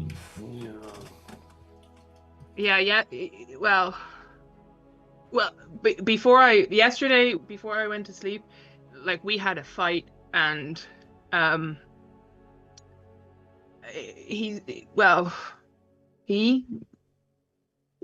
My tail stung me, and I punched my tail, and we fought a bit, and he's very fast. Like it's really hard to catch him. He like if you try to grab him, he moves away, and then he calmed down a bit, and then this morning I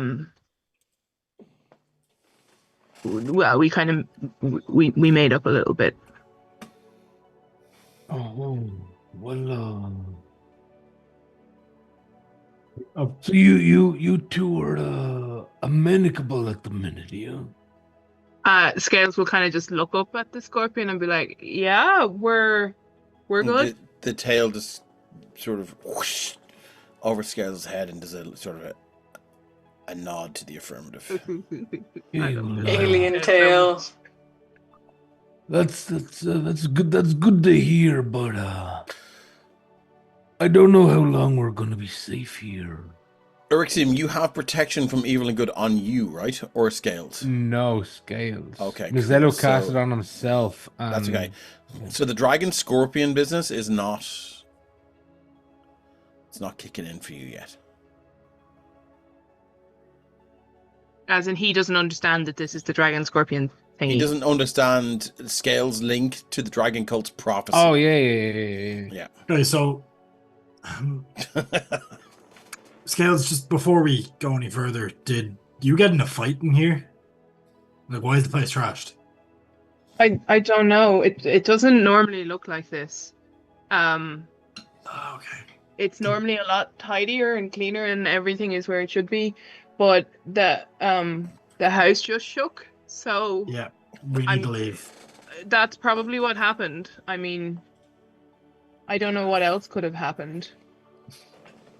I only fought with the my tail in my room. So Ms. Elu, do you have the ability to dispel magic?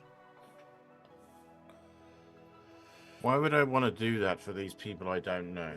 Well, you know. Well, does Ms. Elu know Scales? Or is it just Erixium he's I forgotten? think it's Mazzello and You know, Erixium just forgotten each other. Yeah, you That's do all. know Scales. Oh, I do. Yeah. Yeah. Oh, okay, Yeah. that's fine. When we could, I'm willing to try, fix with magic, but I'm not convinced this is magic because I didn't see anything even when the buildings were shifting outside fix to what? indicate. So I We've think this is forgotten something everything, with Scales. yeah, you are forgetting. Fix the house. No, the house is I mean you've done a pretty good job of fucking it up if you were fighting something and had forgotten. There's something very fucked up in this town. Yeah, I think we should Messing with a lot of us. leave or find it Yeah. and kill it. Scales move kind of on. Yep. lets go over Rixium and just looks down at himself, and like he was fighting the furniture and the house by chucking stuff around and fighting. He kind of ancestral wasn't. He guardians. was. I think he was just. Having a That's tantrum. So I don't think He wasn't fighting the house, but I think he was. He was lashing out at whatever was there. But would I imagined it like he'd be picking things up and chucking it. I don't imagine he has a huge amount of scrapes and bruises on Oh himself. no, absolutely not. No. Yeah. So he's gonna just look at himself when Ren had said, "Whoever, if you fought somebody in here," and I'm gonna be like, "I didn't fight anybody." That's what I was thinking because the way Scales described it was as if he was attacking things, so it looks like he's missed blows, hitting walls and stuff like that. So Might- I'm going to stop might you all have there. We knuckles. just got a raid from Infinite Monkey Tales Woo! with 12 euros. Thank you very much for jumping in, Infinite Monkey Tales. We appreciate you. We are in a very, very high RP moment. So we love you. Thank you for jumping in. And we're I'm going to go straight back into it. But hey, look. Yeah. Thanks for the love. Where is this bottle? You said you drank a potion.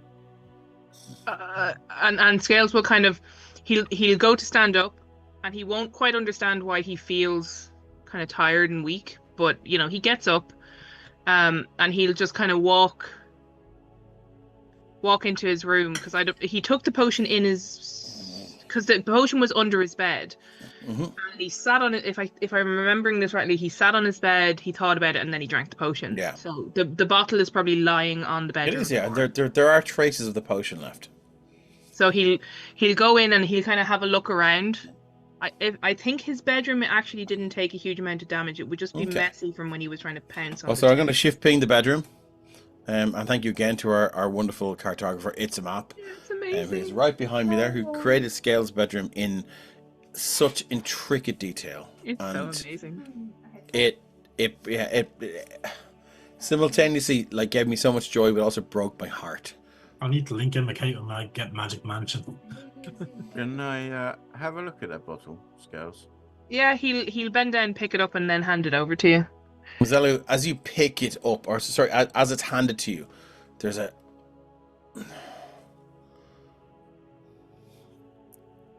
this is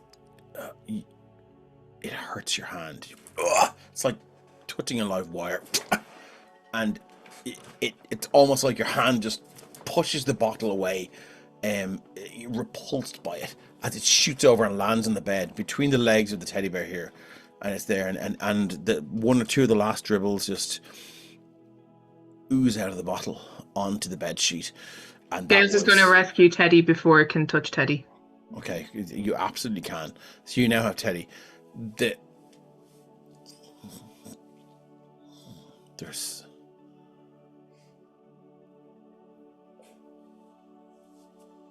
your mind is cast back to that place you rescued Eryxium from, underneath Radolf Estate that you now know. And again, Eryxium has explained this to you. He's told you of his vision.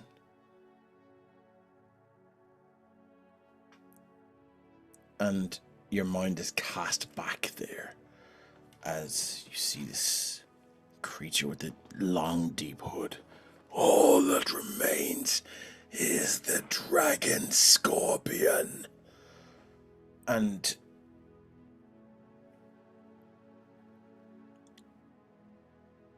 I don't need an insight check from you. Whoever gave this potion to Scales, they did not have his best interests at heart. They might have acted like good parents.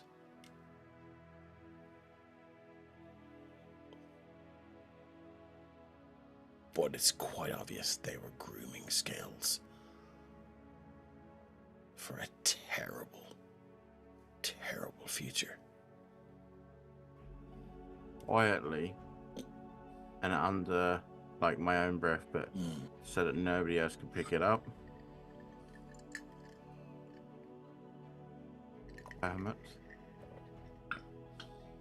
We need a word. Are you? And I'm gonna cast channel. What is it? Are you doing are you doing divine intervention? Yeah. Fucking! I hope this works. Narrative dice. I hope this works.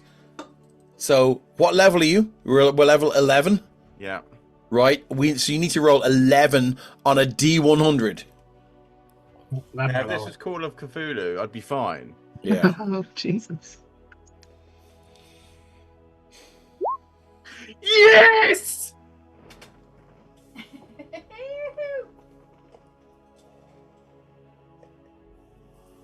Holy fuck. Well, Ryan just broke the campaign. Holy fuck. And I think we're going to have to find out what happens. And then I'm only shitting with you. Let's do this now. Okay, Ryan. Mazzello. A year of this and it's never worked. But it's worked at the fucking exactly right time. So. All I say is 3 words. Right. Turn Scales back. Ooh. So I need to know. So that's what your character utters. I need to know what you want from this. Because so with divine intervention, it can mimic or replicate a cleric spell, right? So I need to know what you're shooting for here. Okay, so I don't interpret it wrong. Do you know what I mean? What are you hoping there's for as a many player? ways scales could be turned back. Stone Oh, to an egg. Well, I mean, yeah, but like this is it. Like turn scales back. Don't monkey palm. Oh, that's my job, big man. No, not you. I'm saying Ryan, don't monkey palm himself. Spell. If you didn't do it, I'd be The disappointed. DM chooses the nature of the intervention. The effect of any cleric spell or any cleric domain would be appropriate. I'm not going to say that that it's limited to that, but I need. So I've heard the 3 words from Azelu. I need a little bit more from Ryan to know what you're hoping for, and then I can maybe temper that or let it through the gate. Okay, so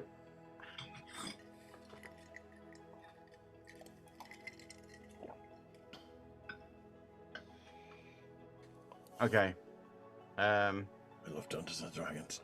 I love Dungeons and Dragons. Okay. Bahamut. This is potentially the last living bloodline of you. Do not let that fucking bitch take them from us. Bring Okay. Scales back to how we know Scales, not with this abomination of a curse.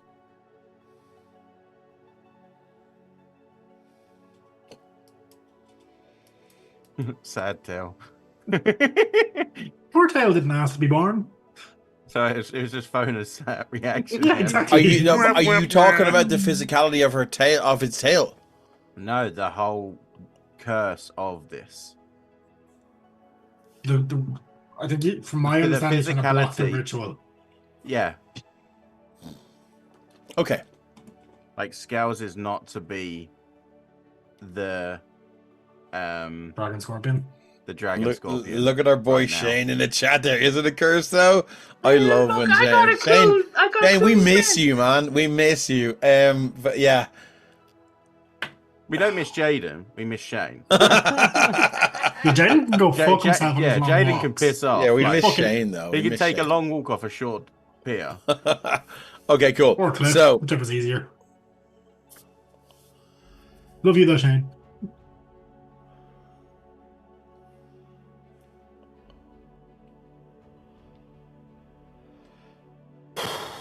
okay, cool. So you rolled a 4 on your D100, which is 7 less than you needed, which is that's a fucking like. So I'm gonna rank this on how, like, if it was 11 out of 11, it would have been obviously Spinal Tap, but it would have been it would have just about made it. But I have to reward how low you rolled here. The So- critical success.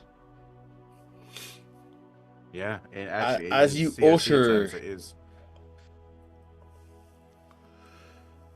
Okay, so as you utter this prayer, this request, as you entreat the platinum dragon, and you say the words you say, Scales.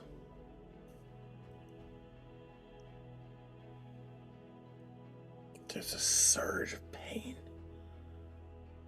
in your back. There's this surge of pain all the way up your torso as you feel this cracking of cartilage. And your link with the tail, you feel this desperate pain as the tail begins to crack and just all of its strength and its sort of the muscle and the vitality beneath these plates just begins to just unravel, and you scream. Eryxium, you look at Scales down on 2 hands now and 1 knee, screaming, "Ah!" And this tail begins,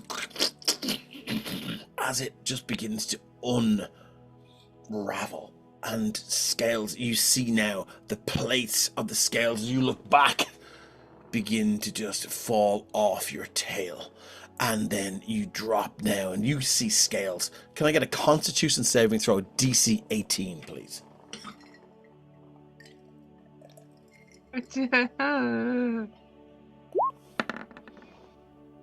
Holy shit! Scales, you don't pass out. Maybe this is Jesus. worse. Maybe this is worse. As Okay. you drop to two hands now, and on the mess on the floor, your hands slip, and you just you're on your chest now, screaming. Erixium, Scales looks like there's something bad happening here. Mizelu, you're just standing there. I'm gonna go over and I'm gonna be casting Cure Wounds, like with a sign of damage or pain. I'll be casting Cure Wounds. Okay, well, Scales looks like he's about to die. Scales, you no longer have a scorpion tail. You are back to your normal tail. I still have a tail though. You have it. You have a Scales tail. Your scorpion tail is now gone. You How much are pain in. am I in? The pain is worse than the pain that you experienced when it grew. Into round about this time, Theodore, you feel a familiar. Actually, you don't feel familiar. It's the tingling of a sending spell. Oh. As you hear the voice of Valder. Hello, Theodore. I've missed you. But I've learned you're not the only one that can bring me closer to Galasar. I believe there's somebody else. What was her name again? I guess I'll go see her next. You may reply to this message.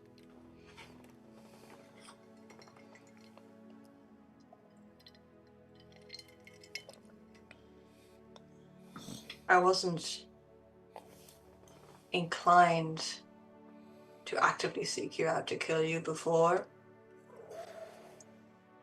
But if you hurt Esme in any way, I'll personally wear your skin as my next coat.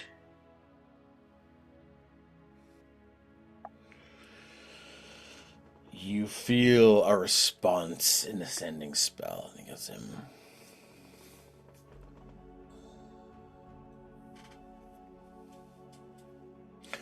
I won't hurt her.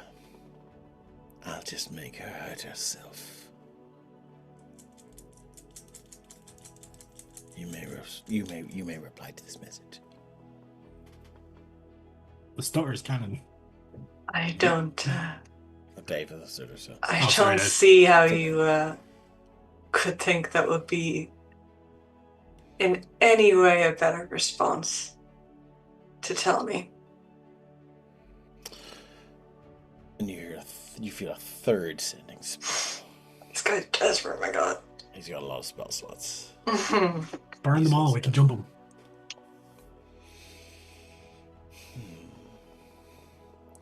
We found a way below the mountain. Without you to guide us. She's the only one left. Have fun with your new friends.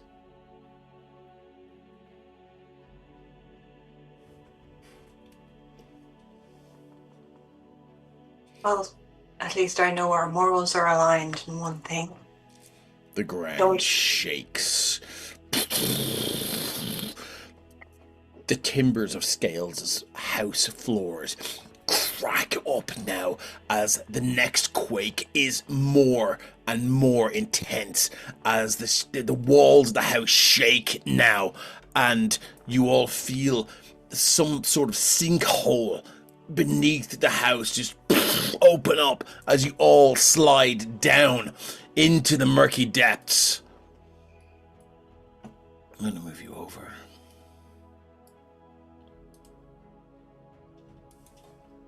As you are far too powerful for this creature to allow you to live. How many of my 10 minutes of the protection from good and evil have we burned at this I'd point? say 5. So I have 5 left. You land here, you see this creature now, this giant 5-headed hydra walk out now. Screeches now, and it looks at you, and it will... The first thing it's going to do as you drop down is it's going to... The Elder False Hydra is going to hit you with a psychic screech. I need everyone... Sorry, that's the wrong thing. Let me just delete that. That's not what I want to do. This is what we're doing. Wisdom save. We're going to go with horrific memory manipulation, which is Just my saying, me and Kiva favorite called this. Devin did Townsend it. album. The Elder False Hydra can emit a psychic pulse that causes all creatures within 120 feet to forget NPCs or events. Each creature must succeed in a DC 18 intelligence saving throw or lose all memories of one specific person or event at the DM's choice. I need another DC 18 wisdom saving throw, please. Was it wisdom or intelligence? It was intelligence Sorry, before. intelligence. Yeah.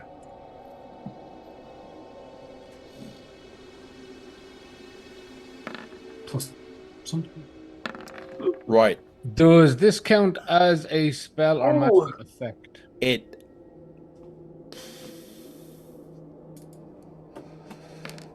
Magical effect. Sure. It's I'm like- gonna you said say it's it's a psionic I'm gonna earlier. say it's a magical effect. That's fair. That's fair. Right. Because, like, I mean, 9 times out of 10, It's not. it's not. And I feel like your abilities should come home to roost and fucking help this time. Oh, watch this be a really low double roll. I'm gonna spend Alright, reroll. 26. I used a Come in- boon there Come as into the well. mic there, big man, a little bit. Sorry, I'm gonna Yeah. use my inspo. to Yeah, do a go for it. reroll. Scales and Theodore have a +5. For The aura. I'm gonna spend a boon as well to bump that up to an 18. Oh, look at that! Okay, cool. So, so can I retcon not using my boon if I had that Yeah. +5? of course you can. Cool, yeah. Don't take my boon away. No, give it back. Put it don't back, forget, Kate. Fona, you get a second roll as well. Okay. Yeah, I'm debating No, whether... you get a second one anyway. You only rolled once. You rolled twice Oh. because you've got the protection on you. Yeah. Ah, okay, sorry. I'll just roll Let's another go, Scales. D20 there. Oh, now the dice Jesus, that's fucked gross. you. my god. You had 10 already. Do I want to use the inspiration I have? I would highly recommend it. Robert cast Leggett. Yeah. It is. I'm pretty Um, sure with a hydra, it's a permanent let's effect drag as the well. big man down here, actually. 20! Fuck off, really? 20. Yeah. Oh my Okay, cool. god. 25. Right, so who failed it? No, Nobody. Robert didn't roll. Really? nobody failed. Do you want me to roll for Robert? I think I have a sheet. Yeah, give me 1 second. I'm gonna drag him in here. I just feel that Scales and natural 20s. I'm sick of motherfuckers fucking with my mind. Yeah, he's had a lot of it. You ain't Robert's there. Do you want me to roll I for did. Joe? Hold on, Or a lot of people I talking can- at the same time. Ryan, go ahead. I was just saying, wait until I buy Scales a headband of intellect. Okay. Game is gonna change. Carried, yes. Please Yeah, roll okay. for Robert. We were actually just talking about this on the break Yeah. while you were gone. While I Yeah. was gone. Yeah. You fuckers. Alright. That's a 13. Plotting against me. He- Oh, Robert has a +5. He's in So, the order 18. as well. So he says. Okay, cool. So nobody failed this. He still has no idea who we are, though. He's like, what the fuck am I doing here? Okay, cool. So it's at this point you see this multi-headed, 5-headed creature. It's not a two-headed. It's not a two-headed. It's not a regular false hydra. I have pimped the shit out of this, and it's gonna do some damage. Because normally it has to kill you to erase you. This thing just does it. No, it just does it. It just does it. If you're so it lives underneath this town. Anyone that's walking to the church, they're just Figure that one out. they're the next meal. And Scales, you were so lucky it wasn't you, because you failed it, but someone else walked to the church and was devoured. Now, I think this is a great time to finish for tonight. We love you all. Thanks, guys, for sticking with us. Thanks for everyone being in chat. we will return in 2 weeks' time to see how the party fare against my pimped out Elder False Hydra. I wasted my disintegrate. You did. You You spent a bunch absolutely of did. stuff. It was a. I figured we might get a rest or something in the town. Why would I do Price that? wrong. Why would I allow that? Look, We came from a rest. What's that? There's a No, we very didn't. little house there. You can go for We a had like swim. a short rest before We'd we all be left. dead. Yeah. Okay, guys, are D8 Dungeons still on? Yes, they are. Okay, Get 'em right. so we're going to raid D8 Dungeon, because they're doing good work. They're doing the Lord's work. Well, I mean, they're doing good work. // raid. Is it tomorrow at 12? Keep it. Your game is live. or is it You are something? Yeah. GM in a game. I am.